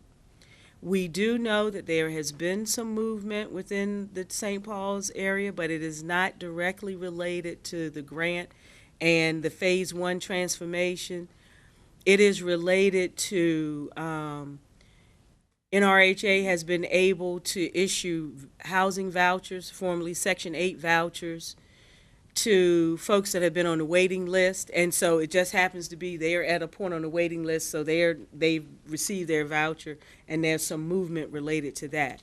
But that is not in direct correlation to the Phase 1 work that will kick off, as the city says, whether or not it receives a grant or not.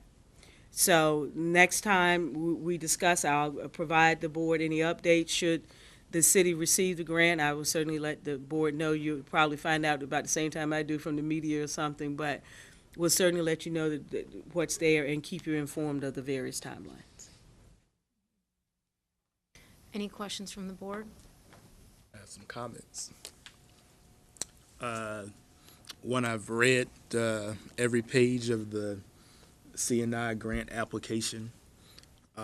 Inside of the C&I grant application, North Public Schools is identified as the educational partner. There are letters of support, and there's content within the C&I grant that indicates that North Public Schools is going to implement comprehensive CTE school at Booker T. Washington High School as part of the C&I grant. There's been various conversations about whether or not Norfolk Public Schools remains committed to that. I just want to point out that the C&I grant indicates that Norfolk Public Schools is committed to that.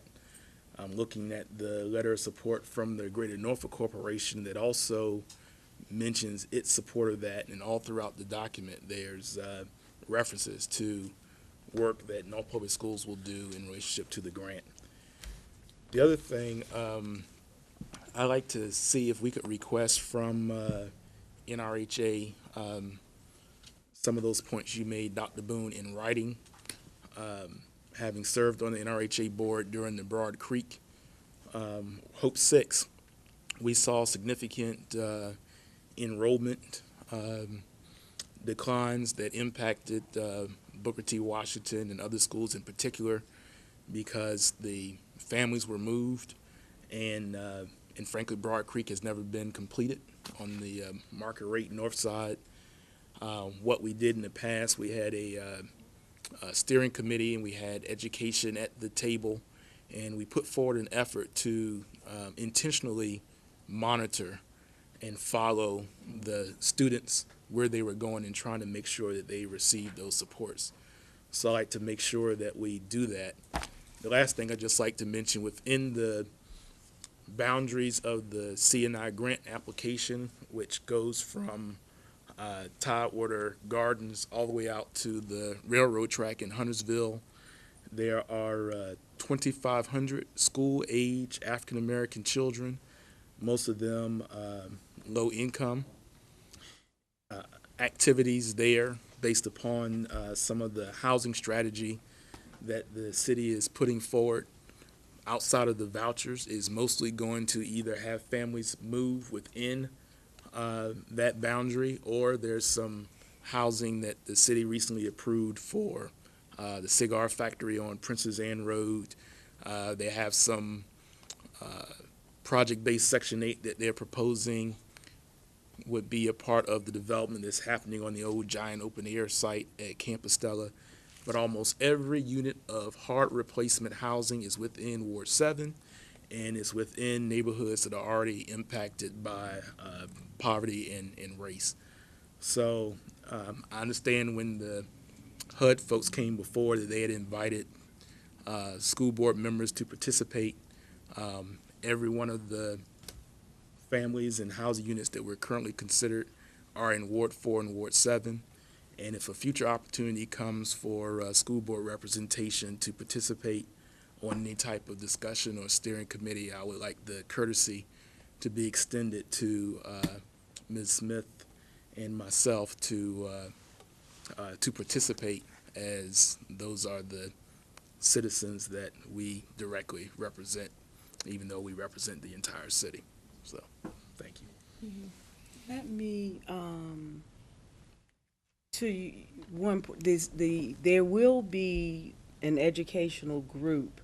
There are different groups. There's a data group and whatever else that will emerge through this. So I will certainly keep the board apprised as to how the city seeks membership around that. We too have, I mentioned when you shared the Broad Creek thing, and that was my reminder, that we, as I shared with the board previously, we have tagged addresses so that we can follow students who move within the district and outside of the district. So we are doing that, and we'll want to, again, to ease their transition, their enrollment in a different school, and all of that. And Ms. Chavis just reminded me that one of the People First or student youth activities as part of this transformation is the Life Enrichment Center in United Way received a grant for literacy support for students who live within Broad Creek, and that work has started at PB Young and Tidewater Park this week. So there's a tutoring and mentoring program with ODU students and everything else. So we've worked through the MOU, the training for folks and everything else, and so that tutoring started this week. And as part of that, Dr. Boone, the NFC and Life Enrichment Center also agreed to, as children transition out of those schools, initially it was to be housed or work with children at PB Young and Tidewater Park, only in those two locations. As they transition, as a part of the MOU, they've agreed to also extend that so as they move out of the area, out of those two schools, into another one of our schools, that they will receive that literacy support as well as part of the transitioning. I'm a fan of the work of the Life Enrichment Center. I think the family's going to need that, plus much more. I did pull up a presentation that Mr. Konak had given at a education policy conference at VCU I attended. It was on school policy and housing policy. And just as a point of reference, for the Broad Creek community, in 2000 there were 2,141 school-age children there. By 2014, there were 1,192. That was a decrease of 949 students. And I dare say if you were to request a report to ask where those 949 students ended up, we wouldn't know. And I just want to make sure that we learn from our past and move forward. Mm-hmm. Right. And let me just provide a little bit of commentary on what you referenced in the CNI grant, because the only members present when we started to have that discussion, when we took the CTE high school from Lake Taylor and had the discussion about Booker T, we were thinking of a whole lot of things at that time. We were thinking of the computer science program and partnerships with Norfolk State University, correct? The cybersecurity, it was the STEAM option that was presented. Well, that And was then part of our IT academy. The IT academy. And then the idea of the whole St. Paul's transformation was brought to our attention. And I specifically remember saying there have been times in the past where the division has been asked to do certain things, but not necessarily has there been the funds to follow through with that. And so when the board, we did not take a vote, but we gave a somewhat of a collective nod to go ahead with pursuing, which we needed to do anyway at Booker T. Washington because there is a specialty program discrepancy, okay? We've discussed that. But I specifically remembered asking, are the dollars going to follow the school, meaning Booker T. Washington High School, in order for us to accomplish and make this big shift from CTE at Lake Taylor over to Booker T. Washington? And then you said, well, we have to figure that out. We have to see if that's going to, come to fruition. So, yes, there's information in the application about commitment to CTE and whatnot, but I just don't want us as a board to take what they have in that application as, that's the direction that we are continuing to go in right now, because we want to honor CTE at Booker T. We want to honor the arts program that they have there. But tied to that are funds, and the funds that we are looking to have for CTE high school, they're not present right now. So that's... Just for, in response to that, so in fact, it might have been last year this time, a little earlier. If you recall, as the board was putting forward its budget last year, and the city was considering a tax increase, part of the support agreement, working collaboration that we came up with included having the school board, the school system, the city manager, the mayor, the Greater Norfolk Corporation, and others in the community to come forward and support the tax increase to deal with our infrastructure needs, our academic needs, and it included support for the CTE school at Booker T. As part of that, there was also I forgot the specific name for it, but the money that is referenced in the city manager's proposed budget right now, the SWIFT funds. We also know that there's opportunity for transition with the Norfolk Technical Center site. So there's always been a collaboration around the need for the capital capacity from the city, the partnership with the business community to support and work with any build-out and in-kind services, equipment, and so forth. The fundraising capacity that we may receive from philanthropy, and then the use of other instruments, such as when Senator Stanley's committee came and they talked about options that you can use around new market tax credits. There may even be some options you can use around opportunity zones. So one of the reasons that I have been asking, will continue to ask for us to have this discussion and to get updates from part of that collaboration was when we invited the gentleman from Bill Simons? Bill Simons, which I had, run into him at the San Antonio NSBA conference before. So Bill Simons coming in, the community meetings that took place, the conversations that took place with the city, it is a continuing and ongoing collaboration. I just raised it because I want to make sure that we don't find ourselves in a situation where we have, based upon all that work and all that collaboration, said this is something that we're going to pursue in earnest and have said to HUD and others that that's what we intend to do. And then we hear a week from now, oh, we get some grant, and then the school board comes back and say, well, oh, we never promised to do that. I think that would be a disservice to all the work and the process that's gone thus far. And that's why I was raising it, because I'm not sure if anybody else had read the grant. But since I had, I wanted to make sure the full board had the benefit of what's in the grant.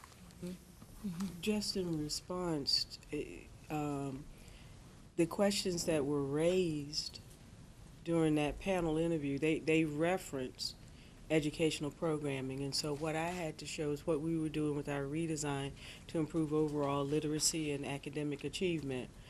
And then they asked questions, and of course when we did our prep session, the city managers and others were there, and we talked about, the CTE. So that was part of the presentation and discussion as during that interview phase.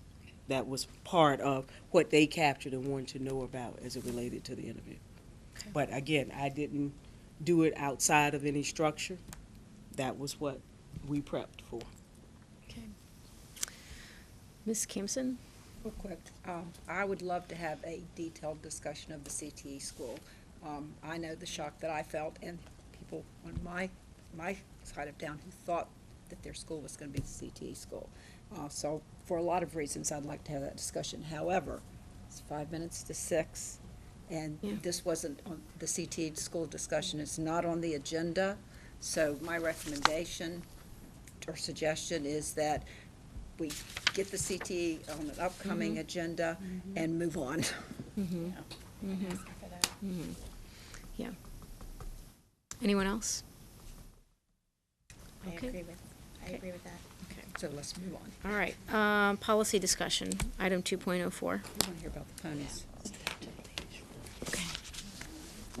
Okay. Dr. Boone, do you want Dr. Birdsong to? No, okay. Okay, all right. So, Ms. Martin and Ms. Basine, we had some policies that were updated on board docs that you'd like to walk us through. And I guess just be specific if these are going to be the policies that we are going to put in the consent agenda for the April 24th meeting, if you are asking us to be prepared to take action on them. Okay. So we have 3 policies on the agenda for today. We have 2 of them we've discussed previously, and that is policy CMA and policy KKA, which is the service animals. So I'd like to start with those 2. So we've had discussion around that. We've received feedback, particularly on the policy CMA. The policy committee has now aligned that to be, aligned it with the VSBA's recommendation. And the policy committee recommends that the board support that specific policy. So does anyone have any questions or concerns on policy CMA? I just had one thing that when I reread it the other day, and it's just the way it's not a big change, but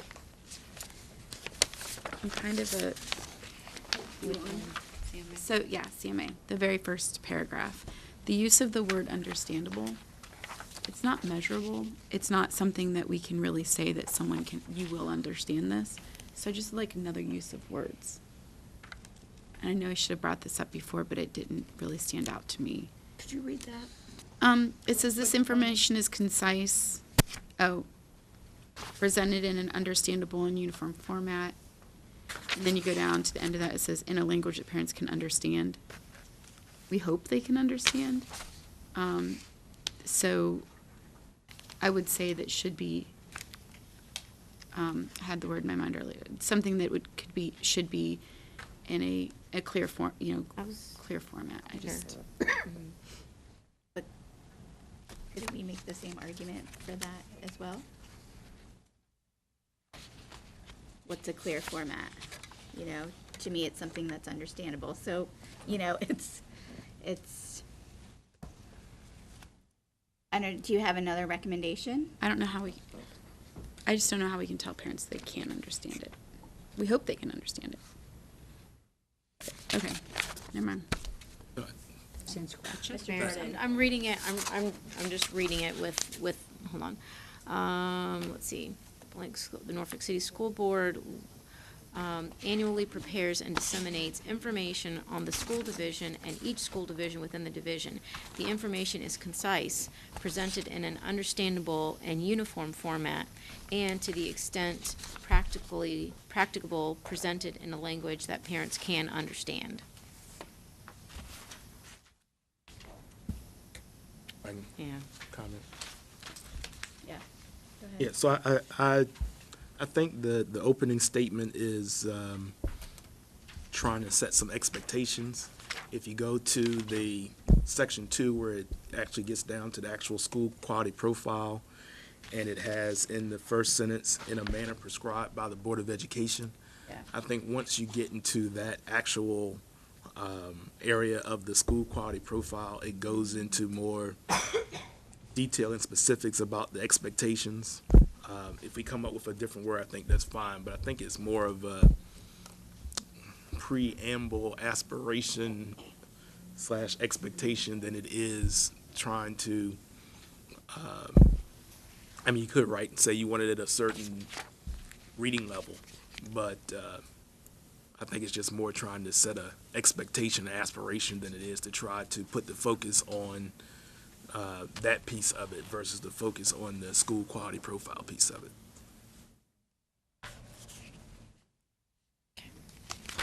We can always come back if somebody comes up with a better word later. I guess I don't want to hold up the vote, but it just caught me. Well, okay. If there's anything that comes up between now and the 24th, Right. just share it with us. Yeah, we'll have a discussion around it, and then yeah. we can amend it Yeah. to include whatever language, if one comes up that's. Fine with that. And then policy KKA. Oh, So sorry. for right now, we'll have it on the consent agenda, but if we need to pull it and discuss the language or whatever, then we'll just pull it and vote on it separately, Yeah. okay? Then we have, I will do KKA.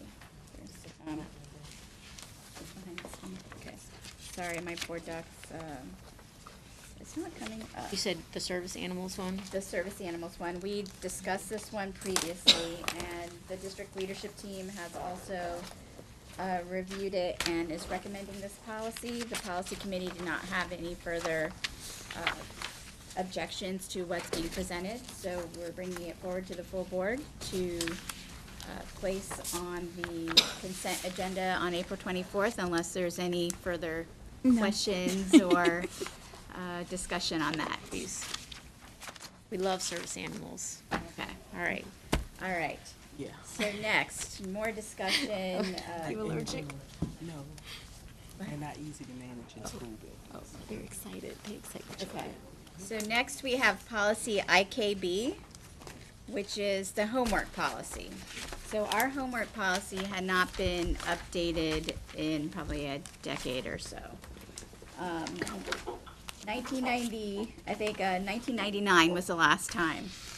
So since that time, there's been research and best practices around homework, and so The administration, along with the policy committee, has reviewed, some of our, have done some research around what our surrounding districts are doing, along with best practices. And so we have before you an updated homework policy that sets expectations for feedback, that provides, there's also accompanying regulations with it that stipulates, how much time students are how much homework students are expected to be given at a maximum. Also expectations around communication with teachers and training around, that's, to actually communicate what the expectations are. I think it's in alignment with not only the best practices, but in some of the feedback that we've also received from students. As we discuss the later start times, I think some at the high school level, this will address some of those concerns as well in terms of amount of homework that is given at all levels. So, I'd like to open it up for discussion since we haven't discussed this before, especially. But what we'd like to do is, if there are no major changes from the board, that this is a policy that we need to have for public comment before adopting it. And so after today, we'd like to open it up for a public comment period of 2 weeks or until the next, until the 24th. And then, we could have a hearing on it on April 24th, and then at the subsequent, based on what kind of feedback we receive, then put it on a May, on the agenda for May. Adoption in May. Potentially. And that all depends on the feedback that we receive and the work of the policy committee. And you're suggesting that because it has been such a long time since we've revised it, and the revisions are, Yes. Substantial It impacts revisions. families, Yeah. teachers. Yeah, because I do have some questions. So, yes, but for now, if we want to open it up for board discussion. And I will say, correct me if I'm wrong, Ms. Chavis, principals have also helped us in vetting this also. I just wanted to be. At all levels, elementary, middle, and high. Do you have that timeline written out by chance? Timeline of, yes. Okay. All right, we'll go around and I can send that. Are you asking for me to send it to you? Yes, I can send that because to only you. because spring break is in that time Right. frame, and so I just want to make sure that we are aware of that, and we're not expecting any type of extra response. Just send the timeline. Well, yeah, definitely, yeah. That. All right, Back, This, along with some of our other policies that we have coming up over the next couple of meetings, we did talk about the timeline to make sure that we get these passed so that they can be included in the handbook for next school year as well. okay. Right. Well, that's important to know. Yeah. Because it's better to work from the back forward. Right, yeah. Okay. Okay, so then why don't we go ahead and start the discussion. Ms. Campson, I saw you had your hand raised, and Well, the first thing I was looking for was the allocated time for the children should be doing homework. And I'm very excited to see that it's much more reasonable than the old time, which was too much homework, too long. And so this is a big, looking at it from an educator point of view, especially at the elementary level, especially with what was happening with K, this is much improved. So I just wanted to comment on that. Thank you. Okay, Dr. Garrett, did you have a yeah, question? number 4, I'm looking at the, Are you on the clean On the version? regs or the policy? the clean version. Number 4? But are you on the policy or the regulations? Oh, sorry. Something I need to keep working on. Well, maybe it goes through it in the regulations. I think I'm looking on the policy. Yeah, that one is the policy, it would have an R behind It's just one page. The policy is Okay. just the one-page one. Okay. Is there anything on the climate survey that addresses homework as a specific question in the climate survey? That would be a Look at Dr. Mr. Footy question. Dr. Bailey. Oh, sorry, Dr. Bailey. Dr. Right. Bailey. Just off the top of my head, I think that we have questions that ask about support, if they need it. On our parent survey, are they aware of the support that their child can receive at school? I would have to go back and look Okay. specifically for that. Because I say that because homework has definitely evolved since the time I remember homework. And there's a lot more electronic communication between parents and teachers, guardians, and I would like for us, if we can, and if it is the consensus of the board, to try to figure out how we can get a sense from parents how the communication is going with all of these, the dojo, the Blooms, the, what's the one that they use at ADL? There's Blooms, the Remind app. Yeah. Remind app, because that's another layer of responsibility on a parent end. And I just don't know how efficient we're being with that communication. What is the goal that we're trying to get from those types of communication, and how are parents receiving it, and how are students receiving it? In general, the goal is greater outreach to families and Yeah. direct outreach, Yeah. simpler. Yeah. So Right. I'm kind of surprised if I- folks are thinking it's a burden because your teacher's contacting you. Then on the other hand, we don't hear Yeah, then contact you from the don't. teacher. Well, I've heard of, but I've I heard think both. from a policy piece, though, I think that's an operational piece. I mean, we say in the policy that feedback will be provided, and, you know, if that is providing that feedback, you know, whether it's electronic or, you know, face-to-face, you know, that this is the homework. I know some students, they have planners where they're supposed to write down. Right. You know, so they're using different means, and those means are, you know, I think operational in nature and not necessarily, you know, because it could evolve over time.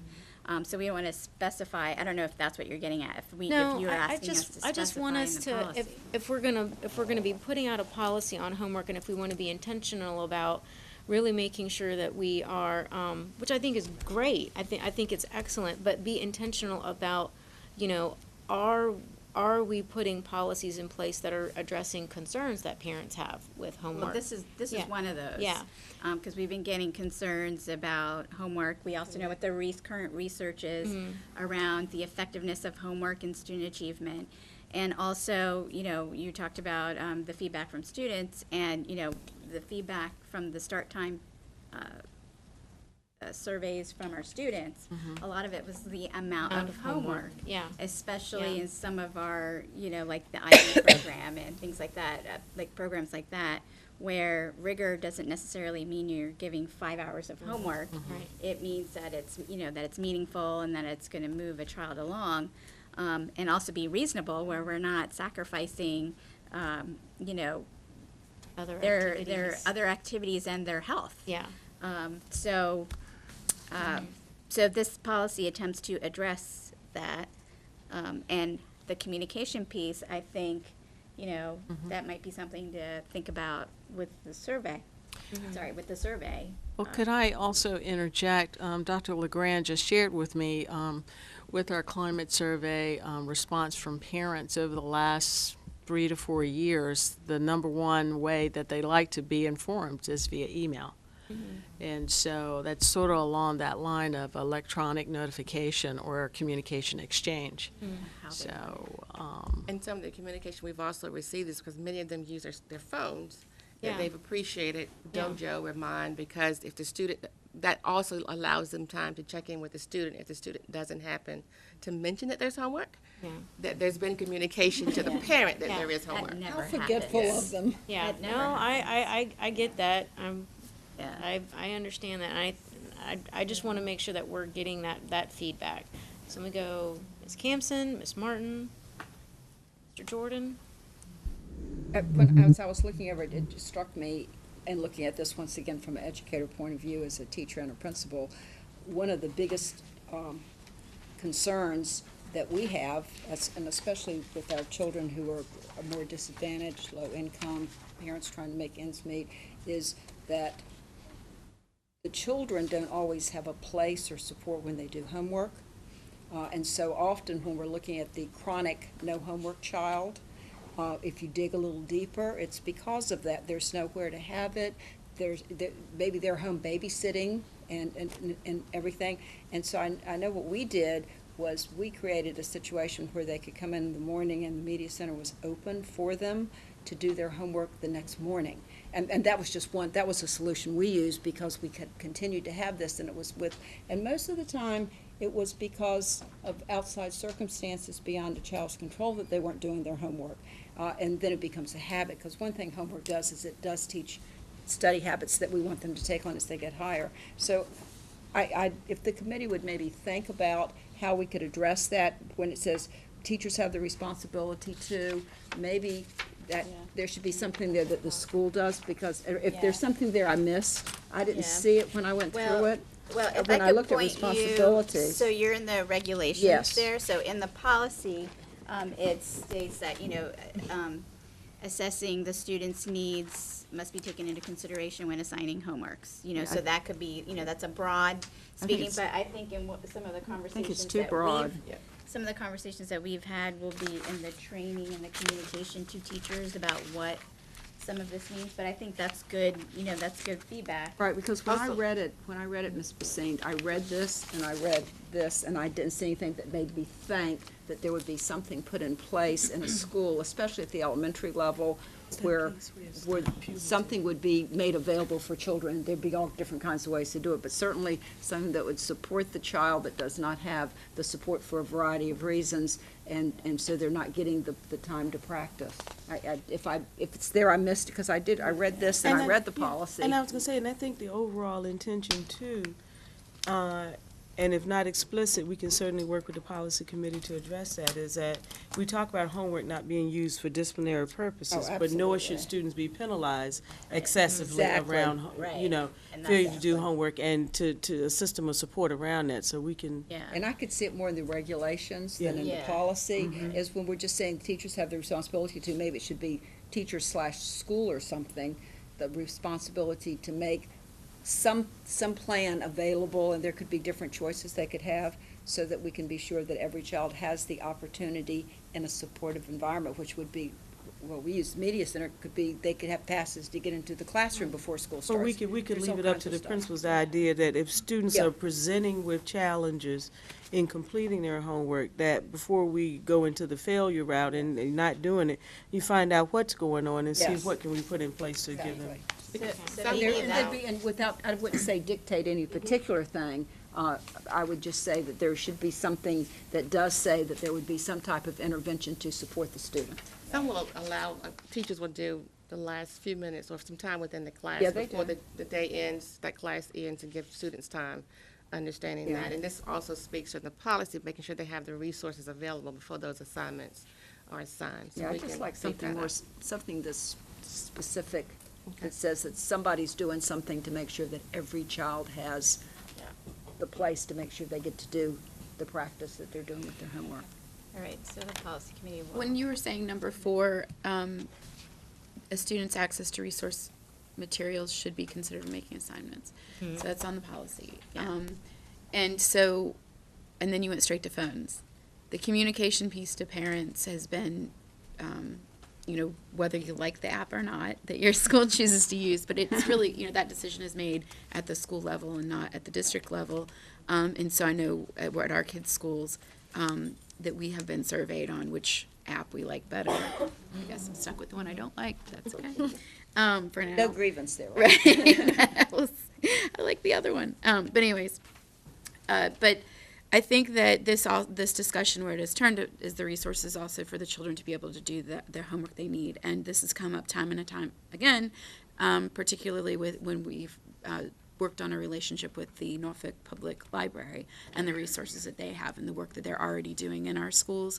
So this is a great time, a reminder even, to continue to discuss and take catalog of those resources that are available to students before and after school, either in the library or at the schools, and to really help communicate between the agencies or whatever those resources are. Yeah, because I'm also thinking about the books, when they're doing a book study, if they don't have enough books to go home with, they they will log on, there's a computer program that they can log on to kind of like read the book online. But then, as we were talking about in the library meeting, they can pull those books and make sure that those books are available, whichever the school, because not all the schools are doing the same thing. Except for the CEO book right now. It's also a good thing not to have everybody in the same book, and then you can have sets of 8 Yeah. books for a group, and then you rotate them Yeah. someplace else rather than, there should be no reading assignment that a child doesn't have a book with. I mean, that should be where we stop. There They're are, not. though. Well, then that's something that we need to address. Yes. Yeah. Because that's a matter of organization, because you can have one set of 8 books that services a group for a month, and it goes to another group and another Yeah. group, so that everyone can. You can, Yeah. that's doable, or don't assign the book. Right. It's not fair to the children. Mr. Jordan, I think you had a question. Yeah. Yeah, so I just wanted to affirm that I agree with the access issue that Ms. Campson has brought up, and I'd like to take some more time to think through it, because I read through the policy. That was one of the things that came to mind, especially as someone who's is one of those houses where children that don't have access come visit and use my laptop. The other piece of that, can I get some clarity? So in terms of the homework policy, how is it used in terms of grading? Because there's one thing to say that we are encouraging homework. There is some debate and concern out there around it not being used as a function of grading, and I think that's where the access issue has impact. Some children get access to 3D printers and the library and all kinds of things. Other children don't. And if we have this access issue, which I believe we do have, Oh, we do. and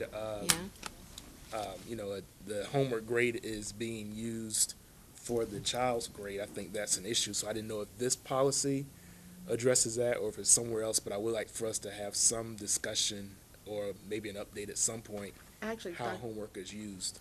Sorry, Dr. Cataldo has a committee who's actually working to review the grading practices that are currently in place. Currently, homework is 10% of a student's grade.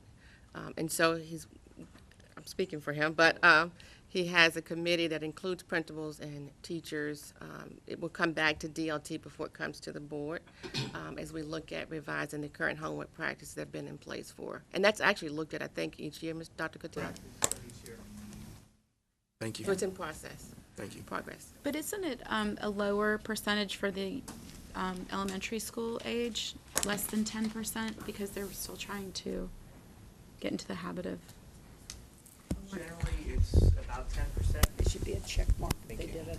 Usually it's about 10% or so, because it's not enough to really hurt a child, but it does show that level of mastery potentially in the student working toward being able to get the information that was shared in class and then get practice with it.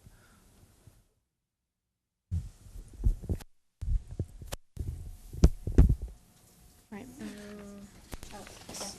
I know we talked about having JKA on the, For public comment on the 24th. That's what the committee discussed. Right. Is that something that we still are looking to recommend to the board? Yes, yes. Yeah, and I'll send that. So we have agenda planning tomorrow, Uh-huh. and so it would be helpful since Yep, I'll there's send it this to you. policy and the other one, to give us the timeline of when you want to do that so that we can appropriately post it.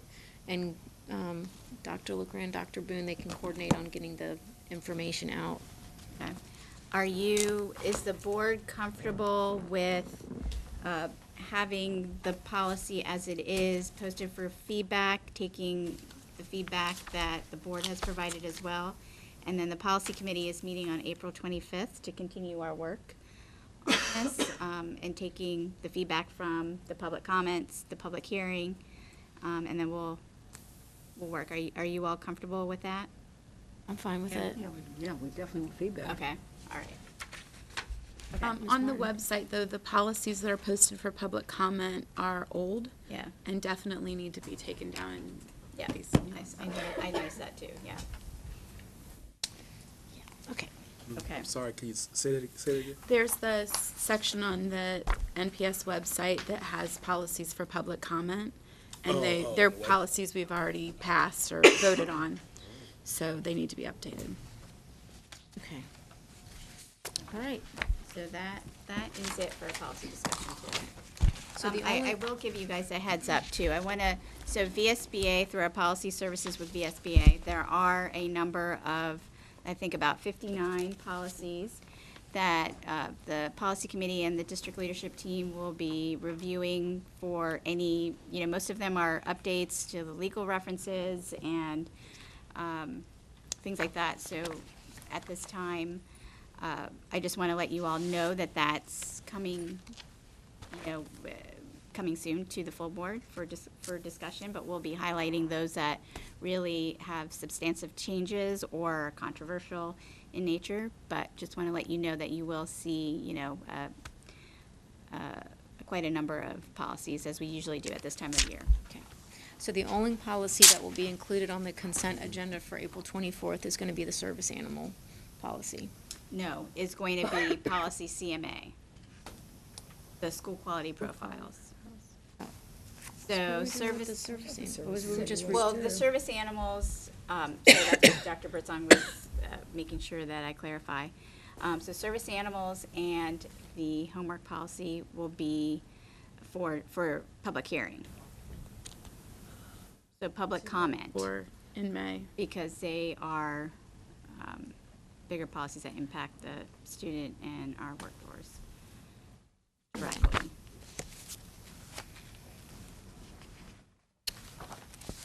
The service animal one. Okay.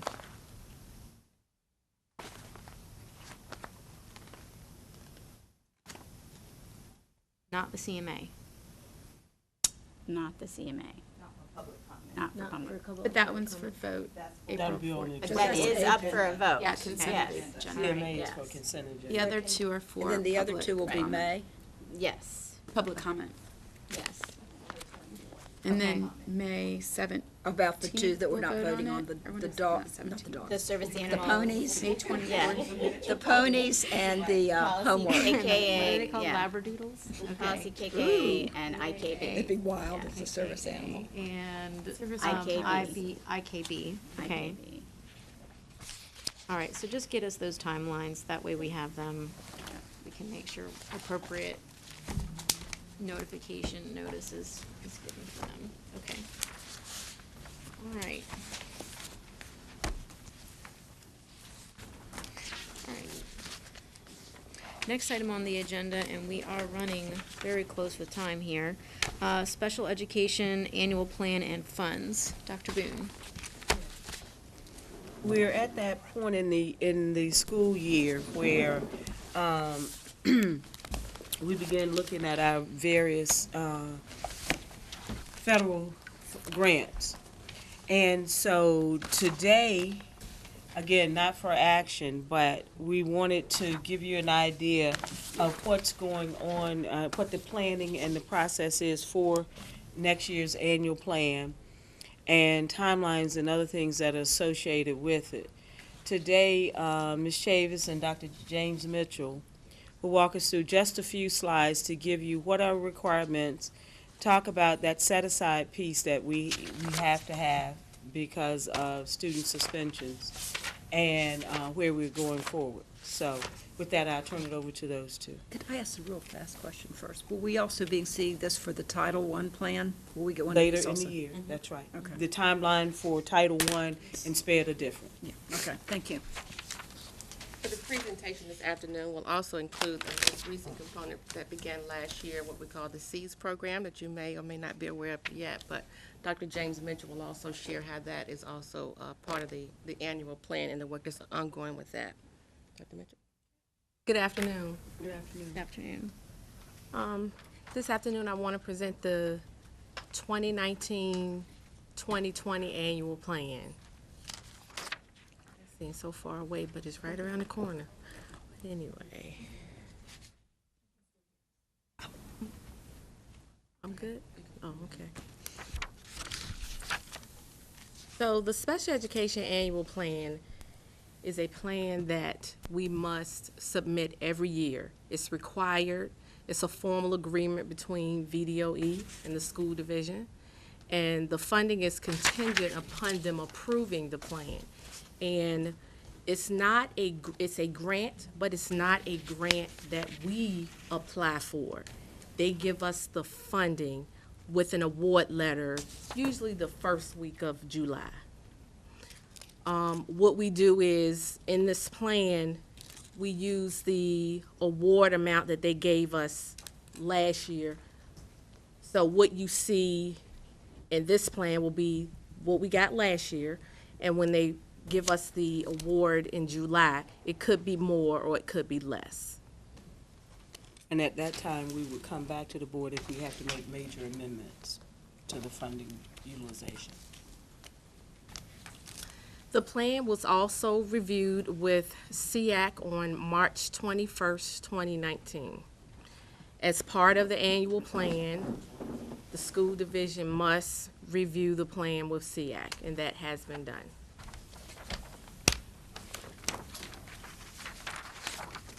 So there are required components in the special education annual plan, and I will give you a brief overview of what they are, but also you should have received the Excel document that has the plan outline that we send to VDOE for approval.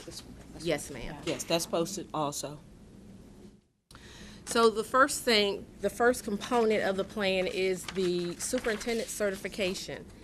And that is Dr. Boone's signature to show that MPS will abide by IDEA 2004, that we are following policies and procedures for students with disabilities. The second one is the LEA policy assurances, and that is adherence to the requirements of IDEA for students with disabilities. Local and regional jails agreement, we have one. Of course, I think everybody is aware that we do have a jail across the street. And so we do provide services for students with disabilities in the jail, and we do have an agreement. We don't have to change the agreement every year. So the agreement that they received last year is still in effect.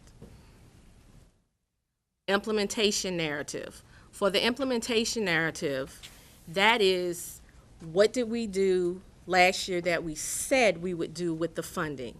And so the implementation is very brief, because if you look at this grant, it is mainly for staffing, other than the 15% Cs, which I will, get to. But so we implemented it. We paid for the staffing. That was for last year. And we implemented the 15% that we had to set aside for the C's program, Coordinated Early Intervening Services.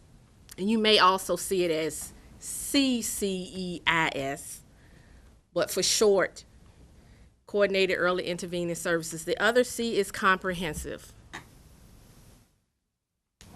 MOE and CES. MOE is maintenance of effort, and Ms. Pearltoe does that for us. And basically with the MOE, I have to make sure that we spend the same amount or more every year when it comes to special educational local funding. And so we don't have any problems with that. And I want to say we met it's 4 things in that report, and I believe we met every 4. Didn't we, Ms. Rhonda? Ms. Ingram, sorry.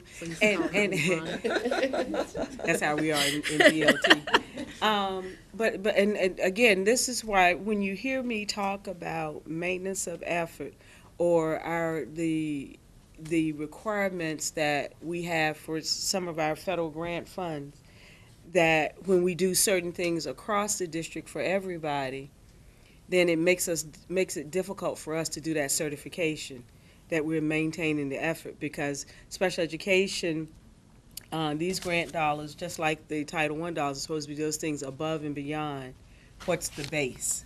And so we have to continue to be able to certify that.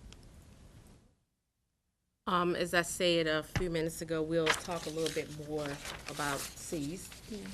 And then for the last two things, it's just the budget or the funding piece for the flow-through application, which is 611, and then we have preschool application or early childhood special education. And that grant is separate from 611, and it's used for our early childhood special education classrooms, as well as helping the funding piece with Easton.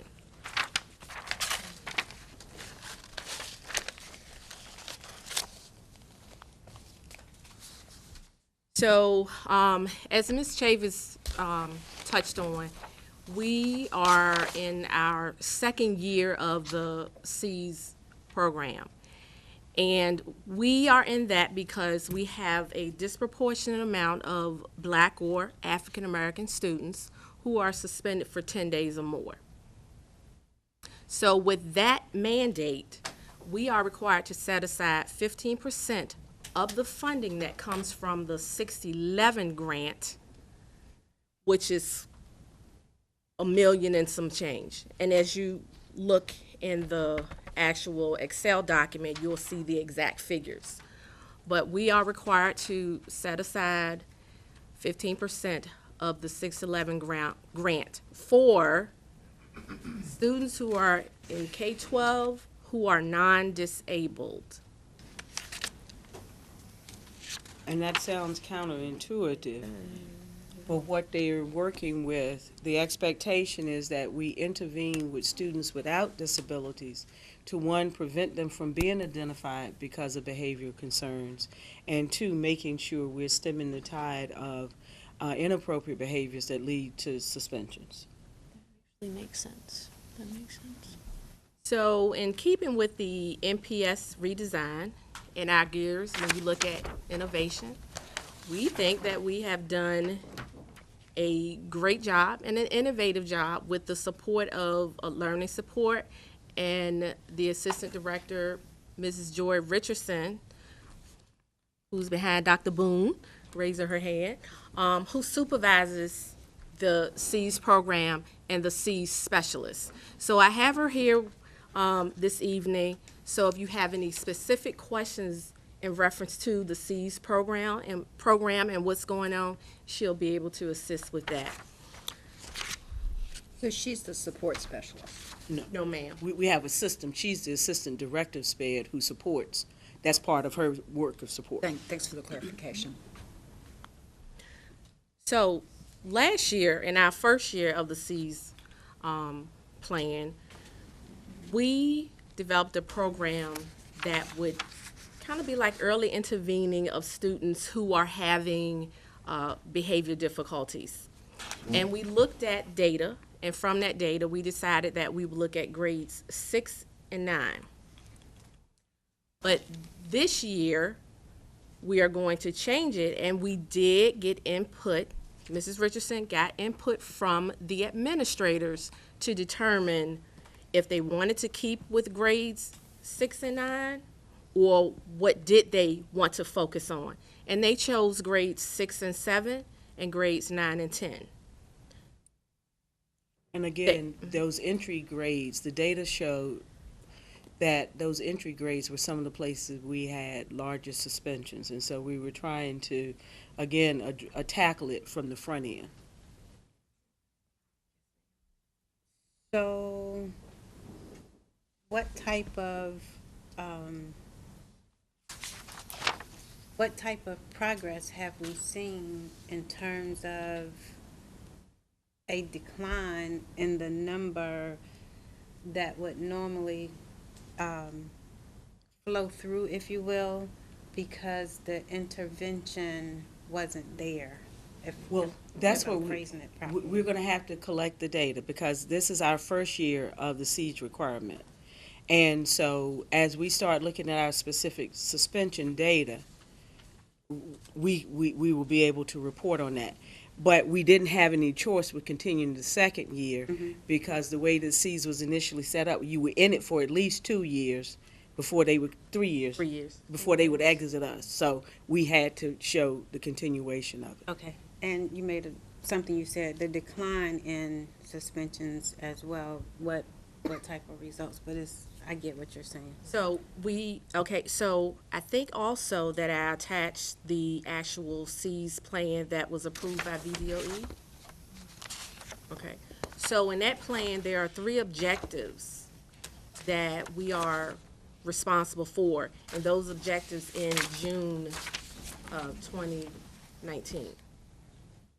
So like Dr. Boone stated, we are still collecting the data. But Mrs. Richardson, would you like to share what you've seen so far? This one, the C set aside. Thank you.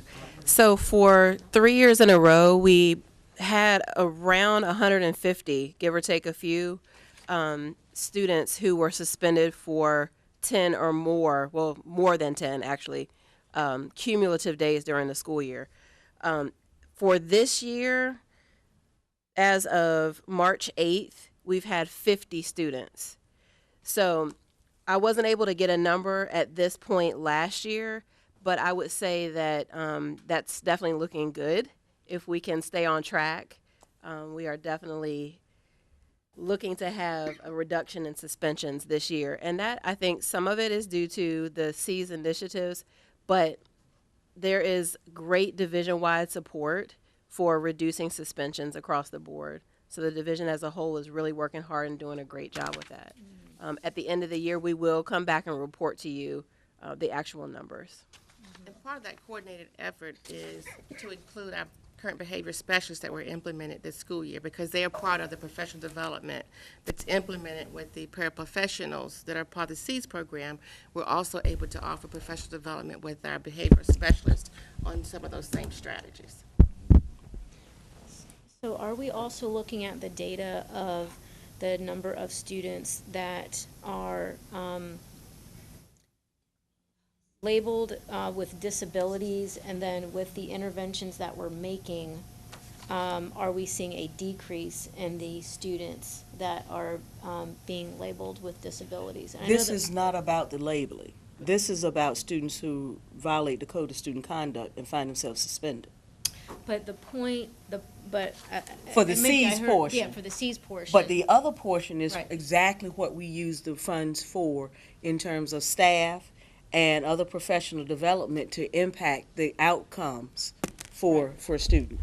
Right, but in order for us to exit off of the three-year plan, of which we're having to set $1 million aside every year, then is one of those goals to decrease the amount of students who we are identifying Yes. with disabilities, because Yes, they're ma'am. acting out, and they might say, oh, they're acting out, but are you having the correct, teacher instruction in Exactly. order to? I so- apologize, I didn't so we're- understand your So we're question. looking That's at that. that's exactly what's happening. That was my description of okay. why the C's.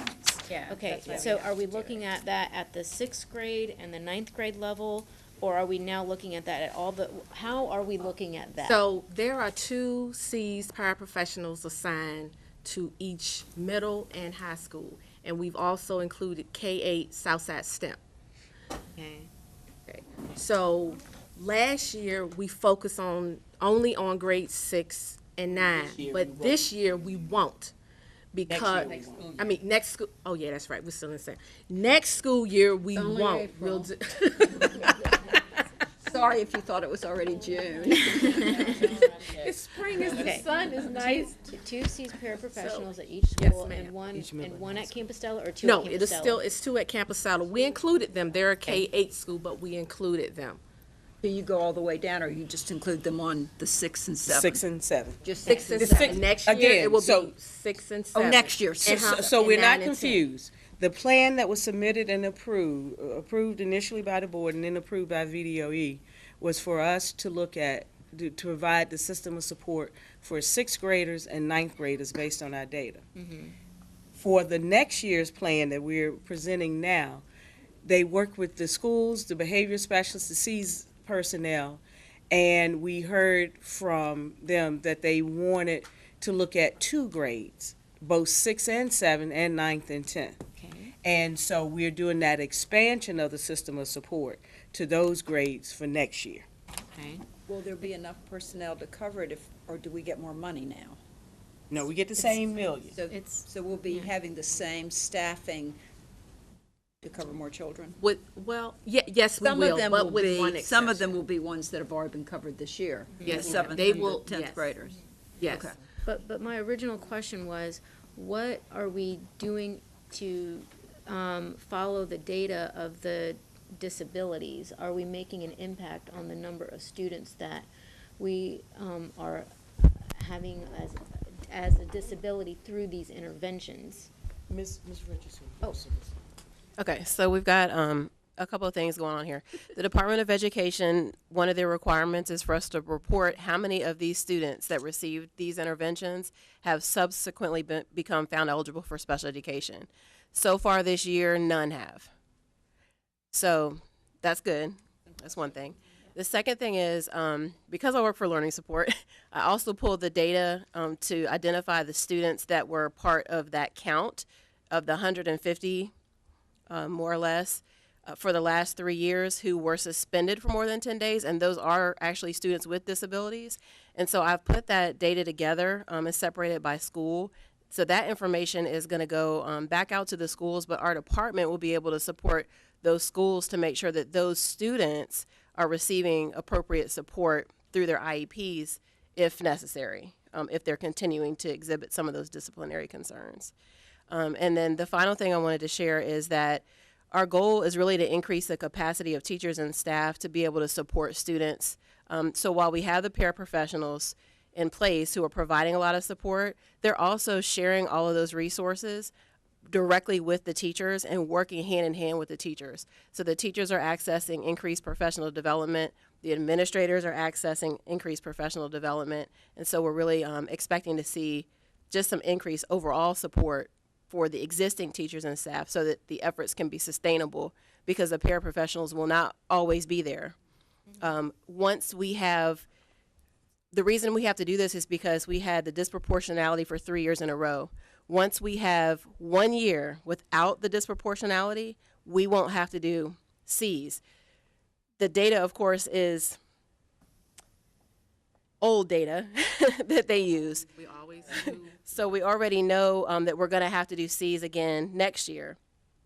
And but the year after that, we may not have to do it. It depends on what we do this year with our discipline. So that's the message we're trying to get out to schools as well. So we're kind of hitting it from all angles. Want to stop using And it? if we, well, No, we won't have to dedicate the million. the funds Okay. this way, but the practices we don't abandon. So, Ms. Basine, and then I'll ask another Yeah, question. thank you for sharing that. That's part of the question I had my hand up for. But, so along those lines, of the students then, as you go back and you look at the students with IEPs who may have been suspended, so have we changed our manifestation process? You can't. You can't. It's the That's- federal, it's the It's state the law. federal- okay. Yes, so you I mean, can't I guess change what that, is but we the can. quality issue? I don't know what it's Well- called, what the right terminology Well, is. we but- work Dr. Harold Lance, we work very closely with her department, especially when it comes to tribunal or cases where they may have a question in reference to a student with a disability. We get packets from them and we review them. And if the MDR is not correct, policy, procedure had not been followed, then that's when we can intervene and we correct that. Okay. So, again, with C's, it's a lot of collaboration among departments. Dr. Harold Lance, Dr. Birdsong. And that's the reason that we've included the behavioral personnel that we added this year, Right. so that they too have access to that similar professional development as tools in their box to help overall. So you may, the board may not recall, but last year we presented as an umbrella of services. So we had what we needed to do with Cs for students with disabilities. We had what we were trying to do to affect behavioral changes, and it was linked to our alternative ed review. In fact, of what are the points that lead students to be in alternative education, and what are the impacts that we can do on the front end. And so that's how we approach it, as an umbrella approach. And so we have multiple things going under there, but with the goal of reducing the number of suspensions and increasing the system of supports, almost like a tiered system of supports for students to be successful. Okay. So, with one exception, we will have, we've added, when we have to do the plan to submit to VDOE, is a school social worker to help support the 24 Cs paras.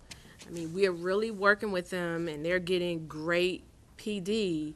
However, at some point in time, they may not be able to go to that place of looking at trauma. We've taught them about trauma, but a school social worker could be right on the spot to help with the C's specialists and really looking at what we need to do for this student.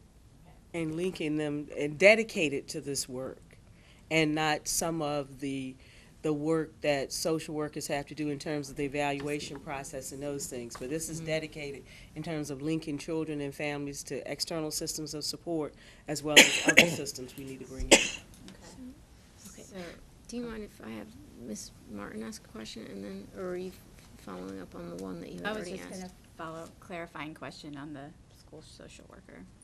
Okay. We might, I don't know if we have the same question, but that was Yeah. mine. Like, so is the social, do we pay for the social worker, or is this through the city? No. Paid, no, this is not, this paid is through school, paid through Okay, this so it's grant. still under the grant. And we currently have school social workers in the district and visiting teachers. And so, again, so this would be paid through part of that $1 million set aside that allows us to support the C's work. Okay. So was it one school social worker? Yes, ma'am. Okay. And I'm curious to know what the feedback was from the SEAC. Did they have any additional? Well, we didn't get any feedback when I presented on March 21st, but Okay. we got, I received one email, and the feedback was the parent was concerned about the LEA assurances Yeah. that we don't necessarily follow federal or state law. And again, if you look at our history of any due process or any mediation, we are deemed to have been in compliance with those. Where not, we have to do a corrective action, as with any other school district. But 90+% of the time, we're in compliance with the expectations of the federal guidelines. Mm-hmm. All right. Oh.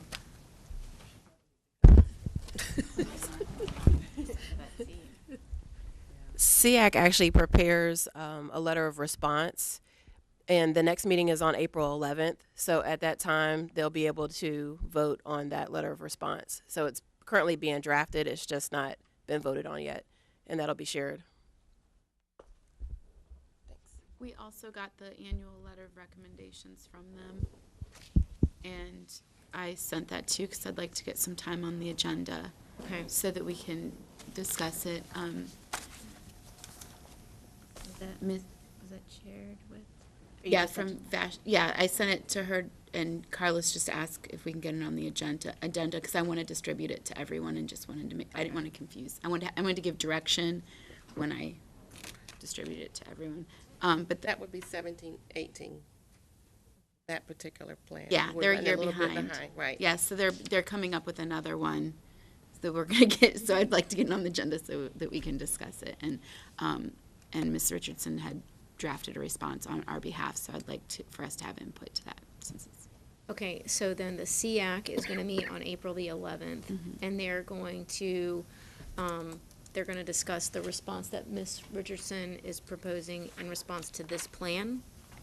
It's Okay, just there's their two response. It's their response to this plan, and then that is going to be provided to us when we consider this for adoption on, is it the 24th?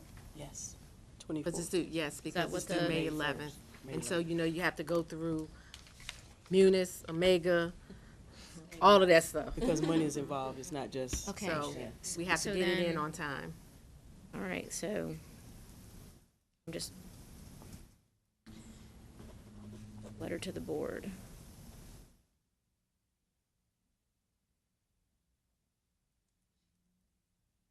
And this is different than the letter of recommendations. Okay. Yes. This is their letter response to the plan. Mm-hmm. Got it. Okay. So for the sake of time, we won't go through each of the line items in the budget, but you see 611 is the large budget, which is roughly $6 million, was 70, the total $7.2 million. As Dr. James Mitchell indicated, the majority of this is in personal services, meaning staffing. I'll ask her to talk a little bit about what other services includes, and then you will see the exact same format for the 619 preschool grant, which is a very much smaller grant. Smaller grant. So you want to talk about what other services include on 611? 611. Okay. Well, basically personnel services, the benefits, and I think $1,456 for other services, No, which would be $233,000. materials and supplies. And basically that's it. When you look at other services, that's the Ms. Rhonda help me. Ms. Ingram. We don't have any money for it. It's indirect costs. That amount is for indirect costs. That's for management of the grant. And there's no Other services, 5,000. So the So all that 5,000, money okay. there is for indirect costs. We do not have any money there for any travel. So indirect costs are $233,000. management staff, administrative staff? Management, the district's grant management, so this flows into supporting the staffing within finance, that payroll and all of that implements this grant. All right, so that's what it is, so it's staffing. Okay, thank you. Well, factors into staffing and resources for that. So when you look at the line for Cs, of course, we have more money, but the purchase services, we use that a lot for what we consider contract services for the professional development that we provide to the Cs paras or anyone who's involved with Cs, which includes the general education teachers in the schools, which includes the behavior specialists, safe school specialists, et cetera. And the professional development is under which category? For Cs only, 3,000 purchase service. Purchase services. Right, so. But the amount is It's for under column D, Cs. Right, so that's about $100,000. $111,000. And that's, again, part of that approved plan that we had previously, that how do we train people in the strategies to be able to affect the behavioral changes that lead to the improvements in suspensions. Okay. And after-school mentoring. That's good. All right. For those who want to, I know some paraprofessionals will, they will want to do it and be able to do it. So we do offer that as well. Can I go back to the social worker real quick again? And so the social worker is working for students that are in the C's program, or are they? The plan. We have to do our job description and get it approved. But what we want to do is we have included the social worker in the annual plan, so when it goes to VDOE, they'll say yes or no. But we have to have a plan, just like we did last year. And when we had the C's paras, we had to do a job, develop a job description and have it in that plan to be approved by Dr. Boone and the job description for the social worker. But it's just for is dedicated Cs. to the implementation of the C's. Right. So how many students would that social worker be responsible for then? Well, again, they aren't responsible solely. I'll let Ms. Richardson comment. They aren't the sole responsibility.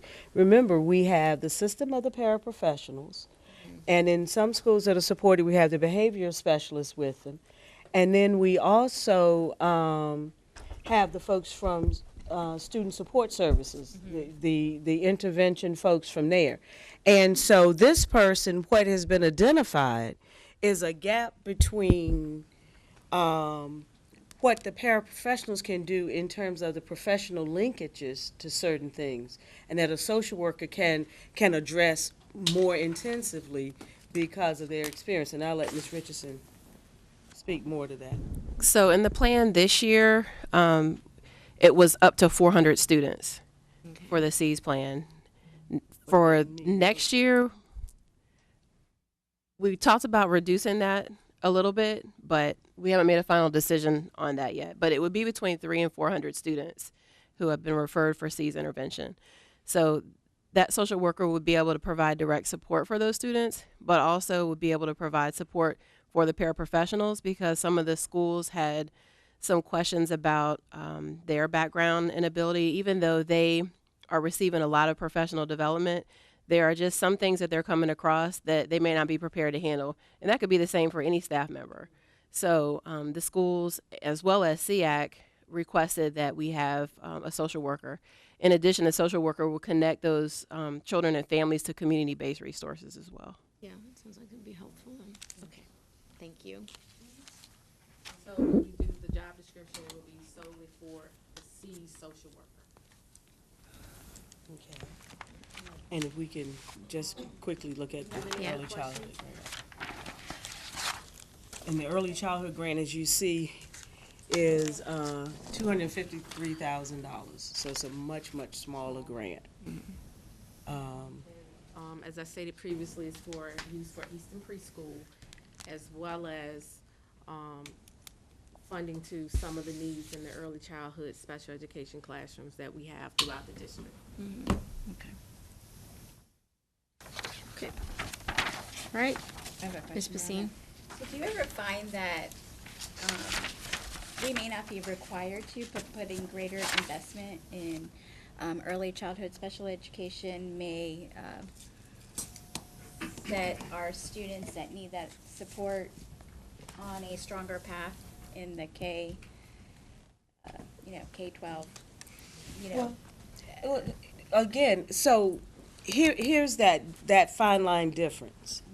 We're required as a school district to participate in early intervention and child find, meaning that we receive referrals from families, from physicians, from community members, from others for any student that may be demonstrating some developmental and or other delays that could impact their future. So that child find process is ongoing. Yeah. That's our entry into it. A lot of when we've talked about being able to have classrooms where we can integrate disabled and non-disabled peers, gives us a chance to observe students without disabilities and perhaps intervene with those students based on needs before an identification. And that's why it's important for us to have the opportunities for students to mix in those settings. So when you talk about the front end in terms of early intervention, it's slightly different for early childhood special education than it is for our general 3 and 4 year old early childhood, because that's exactly what we're trying to do, is enrich, close developmental gaps that aren't identifiable as delays as a disability so that they can find success. But these students are those who have been identified with some very specific disabilities, and we are supporting them for greater success once they are in school. But our 3 and 4 year old program is doing exactly what you're asking. Okay. All right. Thank you. And part of that is identifying students before they're actually even enrolled with us. Right. Well, so that's part of our assessment program as well. That's part of the child find. Preschool assessment. Okay. All right. Okay, so we'll look for this letter from the SEAC, and that will give us a little bit more information as we consider the vote for the plan provided. So will this plan be a separate item on the agenda on April 24th, or? Yes, we something generally has to put be it separate. as a separate item. Separate voting item. Separate voting item.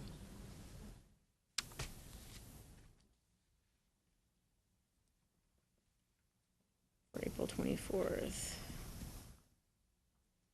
Okay. Thank you.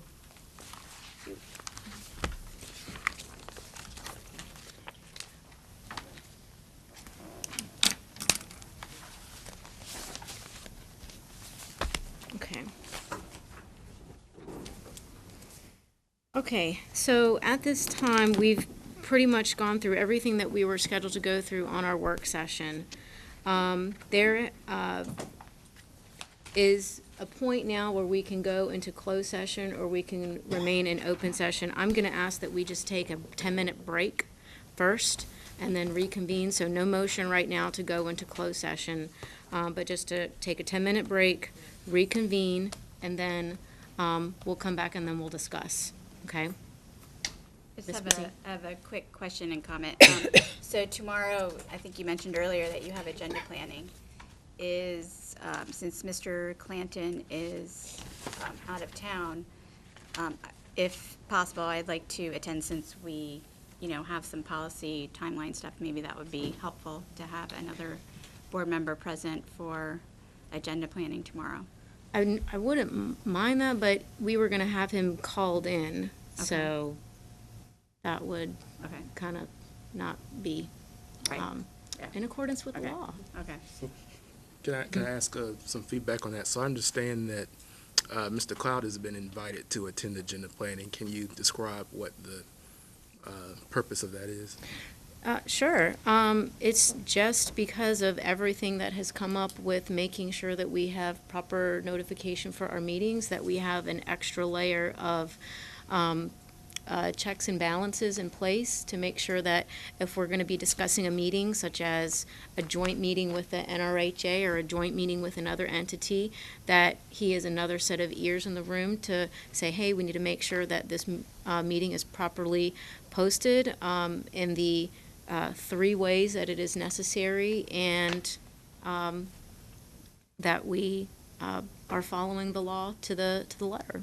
I have just a follow-up question for you and Mr. Cloud. Then I know under our policies, Baker Charlie Gold, it says that the school board may retain an attorney for legal counsel and services, and that the school attorney, upon request by the school board, may attend regular meetings of the boards and its committees.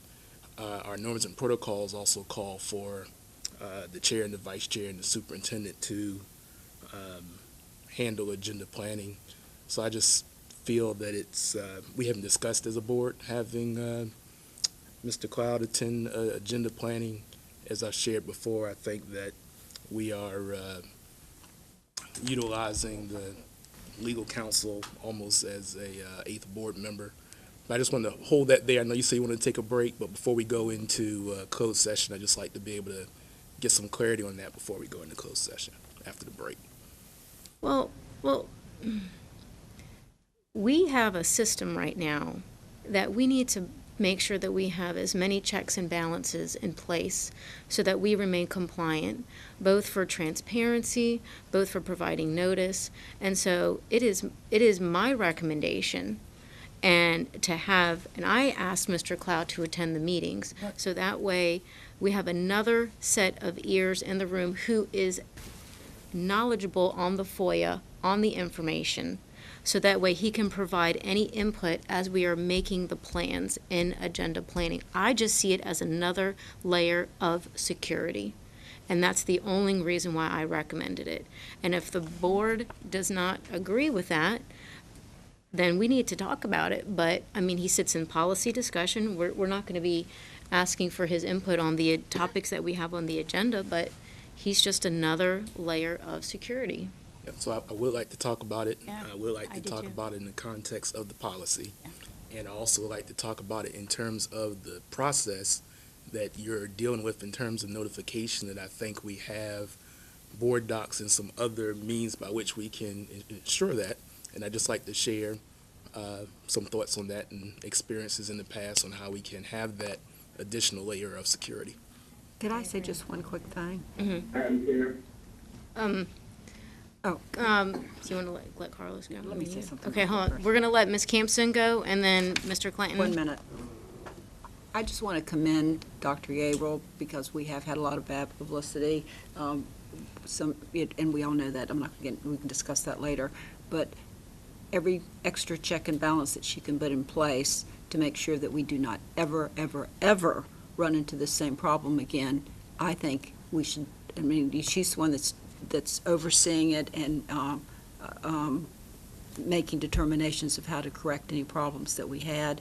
And I'm grateful to her for doing that. And I'm not sure why we should question any of the different checks and balances she puts into place. And I'll just leave it there, and we can talk about it more later, but I wanted to commend her for all the effort that she's put into trying to put all these pieces in place. Mm-hmm. And I yield to Mr. Clanton. Thank you. I'd just like to point out that it's recommended, even in several of the VSBA trainings, that the chair has the opportunity, along with the board, particularly the chair, though, to identify someone to serve as legal counsel or someone to advise them on policy and laws, as well as parliamentary procedure. And so I think what Dr. Gabriel is attempting to do is to utilize the attorney, the city attorney that's appointed to the board, to make sure that those things are followed in accordance. I'd also like to stress that I'm hearing almost a double standard. If we are saying that we want to make sure that we're following things to the letter of the law, that we're doing things in accordance to the rules and protocol that are established, then we can't turn around and say then, well, you're doing too much by adding another person.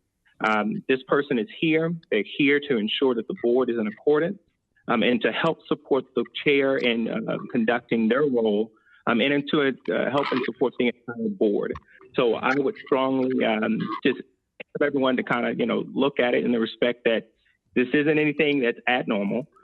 This is very normal in the respect of being able to have someone there to support, to be able to lean on and say, hey, are we doing this in accordance, to make sure that that level of feedback is given so that we don't go down these rabbit holes and we're caught off in these type of situations. So I just like to, caution the respect of speaking on both sides. If we raise and say that we're trying to do some things or the chair's trying to do some things to make sure that we're in accordance, and then the other side saying that it's too much. So, but with that, I yield the floor back to the chair. So if I may, just so you, in response to Mr. Clanton, in terms of alignment, my only point is that we function as a board, and so we do have policies, and so there's a policy that I was addressing. Additionally, as we've talked about norms and protocols, one of the things that was recommended by this board is that we have a document of guidelines and protocols. We haven't had a chance to further discuss that and get a draft of that. So I don't have any issue with checks and balances. I do think that there are some systems that we have in place, and I'd like to be able to talk through those systems that I think would be an additional check and balance, rather than dragging, attorney to an agenda planning meeting. And I was just simply asking, one, for clarification of the decision, and two, the opportunity to share with the full board some existing checks and balances that are in place and some processes that are in place that I believe will support the goal that the chair has put forward. So, thank you. So let's take a 10-minute recess, and then we'll reconvene. Can we grab something to Yeah, we can grab something to eat. Okay, all right.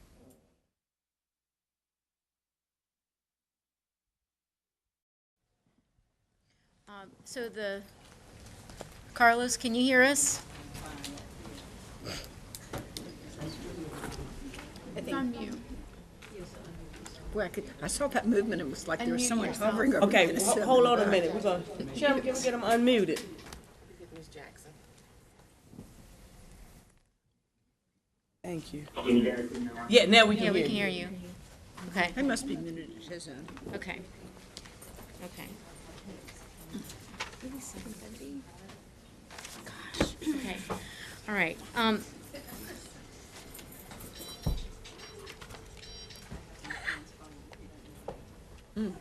should check. So the second half of our meeting tonight is primarily to go into a closed session discussion to discuss both the superintendent's mid-year feedback and to discuss other personnel items. It's my strong suggestion that we do that, to go into closed session for the further discussion of these items. Is there a motion on the floor to go into closed session? I thought we were coming back and continuing the discussion prior to the break. Discussion of what? Okay. So continuing the discussion about having Mr. Cloud in the agenda planning? Is that what you want to finish up? And the process and the checks and balances. About the policy? About the posting process and the checks and balances. Madam Chair, I have a motion on the floor.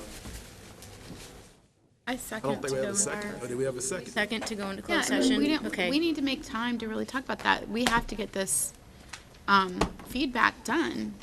I don't want to wait any more time. I don't want to be here all night, and it's not on the agenda to talk about Dr. Cloud's role with our board. Well, Talking that's about Dr. not, yeah, Cloud's that's role not what with we're the board. talking about.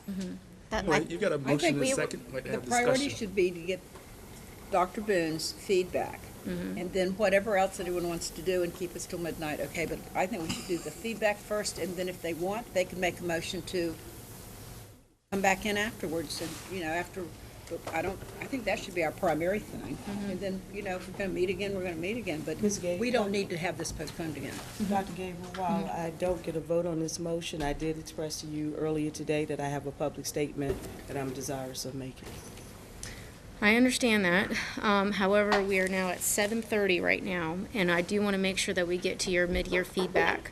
And so Dr. Boone has expressed a desire to give a statement No. after the feedback. No, I don't think, before we go into closed session. Well, the problem is that if we start the statement before we go into closed session, then that's going to lead to another set of conversations, and the objective for right now is to make sure that we are hitting our agenda topics appropriately and that we can deliver your feedback. So where are we, Madam Chair? Yeah. Right now, we have a motion on the floor to go into closed session, We have a second. and we have a second. I'd like to have discussion. There is discussion. Now, Okay, so what I'm going to do for the sake, Sorry? I can't, yeah. Mr. Clanton? We're severely on time, and I like to call the question. I believe you're at discussion, and I'd like to have discussion, if we may. we have a limit on the discussion time, then I'd like to get home before midnight. No, you know, everyone has had a chance to talk, and it seems that every time Mr. Jordan or myself have a need or desire to have a discussion around something, we're censored in terms of having a limit. No. It is Hold on a part second, of. Ms. Basine. Hold on. We I'm have, trying to follow protocol, and I've been very patient. I raised a point of order twice. That there's a motion on the floor. I'd like for us to follow protocol. I've called the question on discussion. I'd like for us to proceed with a vote. You can either vote it up or vote it down, but we also, the matter of fact, are way off the agenda at this particular point in time. With all due respect, the motion, as it's currently presented on board docs, has two components. One component deals with the superintendent's evaluation. Another component that was added deals with a discussion associated with the posting of notices. Is that not correct? That's not on my agenda. It's Well, on it's- board no, docs.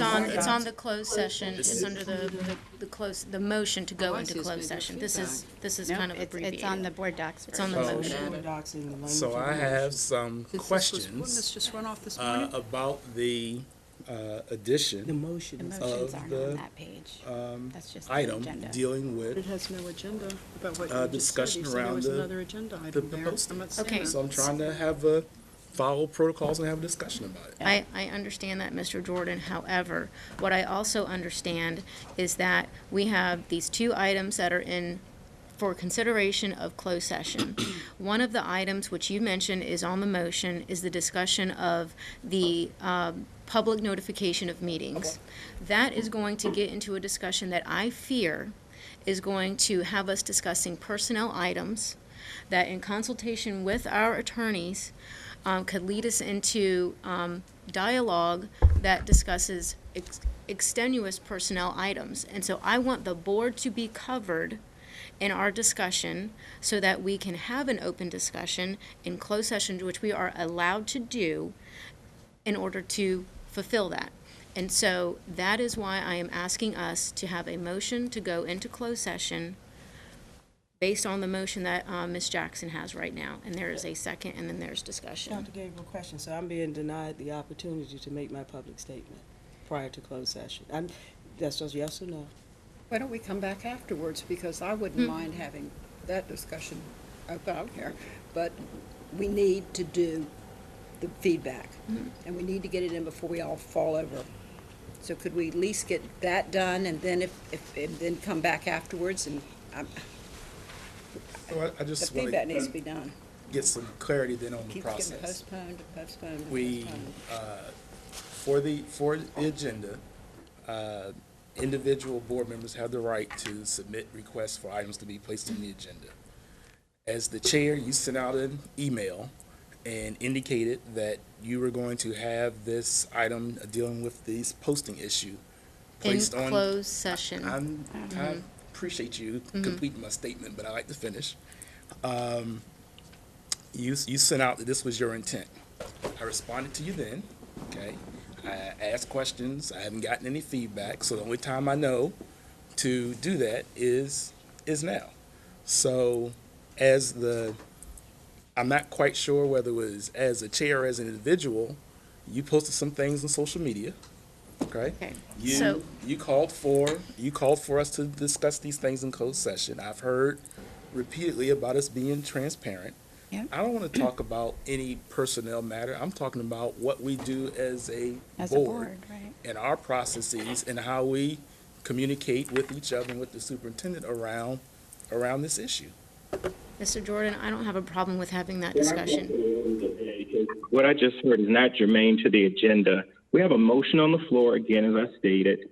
With a second, I call the question for a vote to hear the resolution. Whether the item is germane to the agenda is the responsibility for the chair. The agenda, It so is therefore it's out of order. It is germane to the agenda. I remind you again, with a second, I call the question to have a vote. The agenda states, the agenda currently states that there are two items that we are considering going into closed session. Right. One of the items deals with, On if I'm board not docs. correct me if I'm wrong, Yeah. deals with this issue around notification, appropriate notification of board meetings. Is that not correct? That is correct. So is it your ruling, Madam? I'm speaking. You could address it. Just hear the resolution, and then you could address from it. I'm speaking to the chair. Yeah. The resolution is on board docs. It's been made available. Made available to the public. I read it. Yeah, I read it too. So I am. Not allowed. Let it be read. A motion's on the floor to move into closed session with a second. I've called the question. I asked for the motion to be read. Right, but if I understand, the point is that my comments are not germane to the motion. I think my comments are germane to the motion. And I understand that they're germane just to need you to motion, rule. but I am going to ask Ms. Jackson to call for the motion.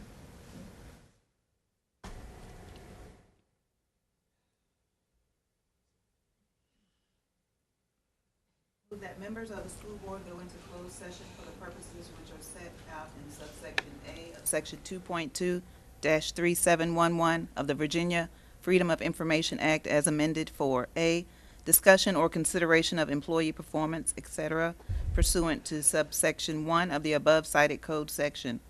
The subject of this section of the motion is discussion with the superintendent of her performance, including her mid-year performance feedback, and of the performance of several other specific school board employees.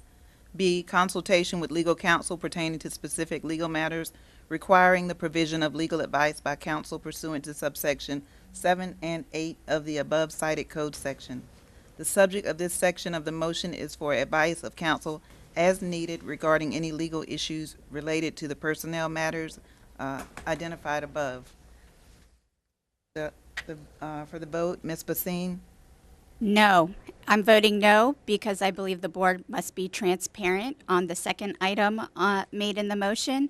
I believe that if board members were so concerned about the personnel matters that it should not have been posted and shared and supported by a majority of this board on social media, which was highly inappropriate and unacceptable. I'm voting no for that matter, for that reason. Ms. Campson? It is April. It's time to give the superintendent her mid-year feedback. I think that's the priority tonight. Certainly, I have no problem with discussing the other thing in public if we want to come back and have another meeting, but for now, I will be voting aye because we need to do the superintendent's feedback. It's not fair to her not to see it. Mr. Clanton? I'm going to be voting yes because of the simple fact that we have an obligation to protect the school division and any comments that may be made. That is why we have a closed session that might be legal or in violation thereof. I think that the actions that some continue to perpetuate here, using transparency as an argument that we're not being transparent is not fair to the rest of this board and not fair to the work that we're trying to do here today. So I vote vehemently yes, that we need to move into closed session, get the work done for the people that we were elected to do. Thank you. Ms. Smith? I vote no, because the duplicity that takes place here when it comes to when and how we choose to allow one another to speak is unacceptable, as well as not allowing the superintendent to make her announcement. So I say no. Ms. Martin? I'm going to vote yes. Am I on? Okay, I'm going to vote yes because the privilege of executive session allows us to have a transparent conversation among board members to have the fullest understanding of situations that relate to personnel, and I think that's important. And again, I also agree with Ms. Campson that if we want to have another discussion about it openly, I'm happy to support that as well. But this is it is vital that we get this this feedback finished. We've been working on it for way too many months. Every time we try to move forward with it, there's a diversion, and I'm done with that.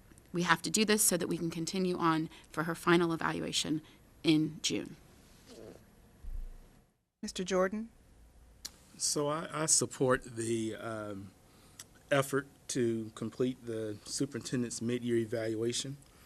That was the original item that we agreed that we would discuss here tonight.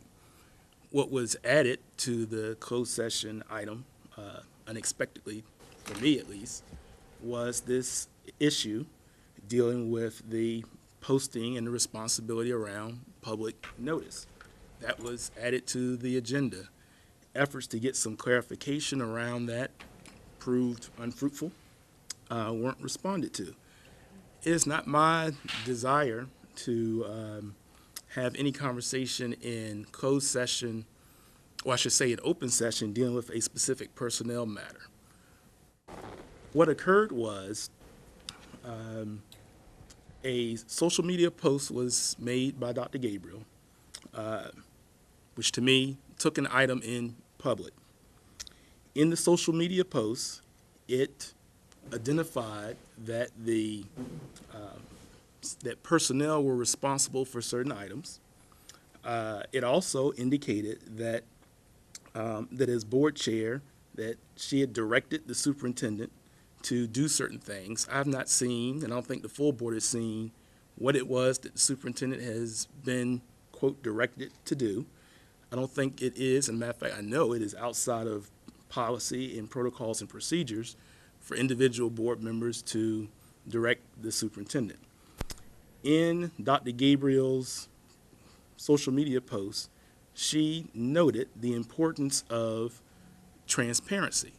So to me, on the one hand, to have all this discussion about FOIA compliance and being transparent, to then have, like I said, I'm not real clear on whether she was acting as an individual board member or acting as the chair, but in her social media post, it does reference the chair. To then come here today and not have an opportunity to get clarity from the board chair on her post, what she's directed the superintendent to do, to be able to share with the board processes that I believe we can utilize. These are open discussion processes. There's nothing private about it. And so I just want to be clear. It was not my recommendation to add this as a closed session item. I'd been more than happy if it had been added as a open session item, wasn't consulted about it.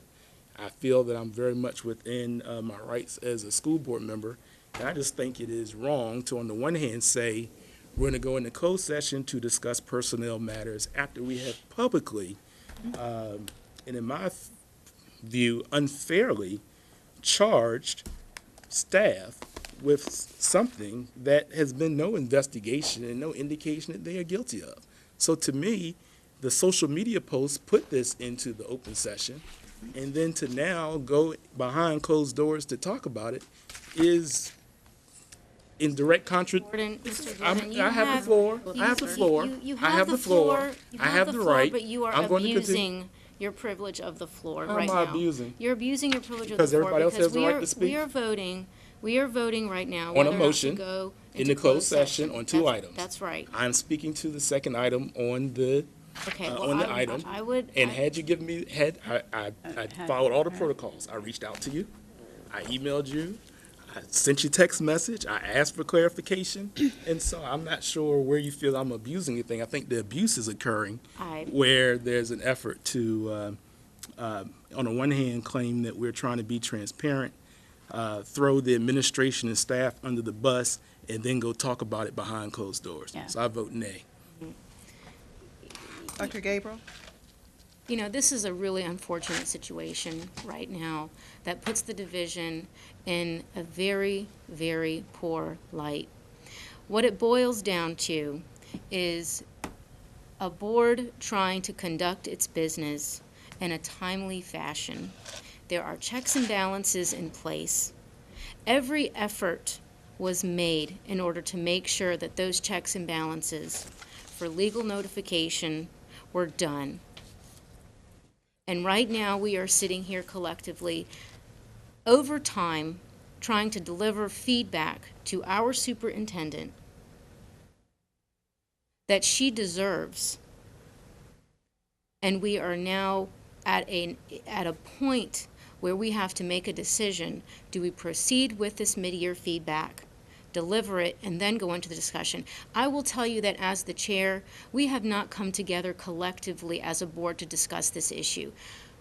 I think that it is beneficial for us to first talk about it together under this discussion of closed session, because it does specifically pertain to personnel. And we can get the insight of the superintendent, which I have not yet to be the benefit of. And I think that's important for us. And then, if we come out of that and want to have that open discussion, I am right there with you, Mr. Jordan. But as the chair of this board, and as someone who very much so cares about this division and the perception that we have, I strongly urge us, and I vote aye to go into closed session, that we have this discussion first before we have a display of discussion outside of it.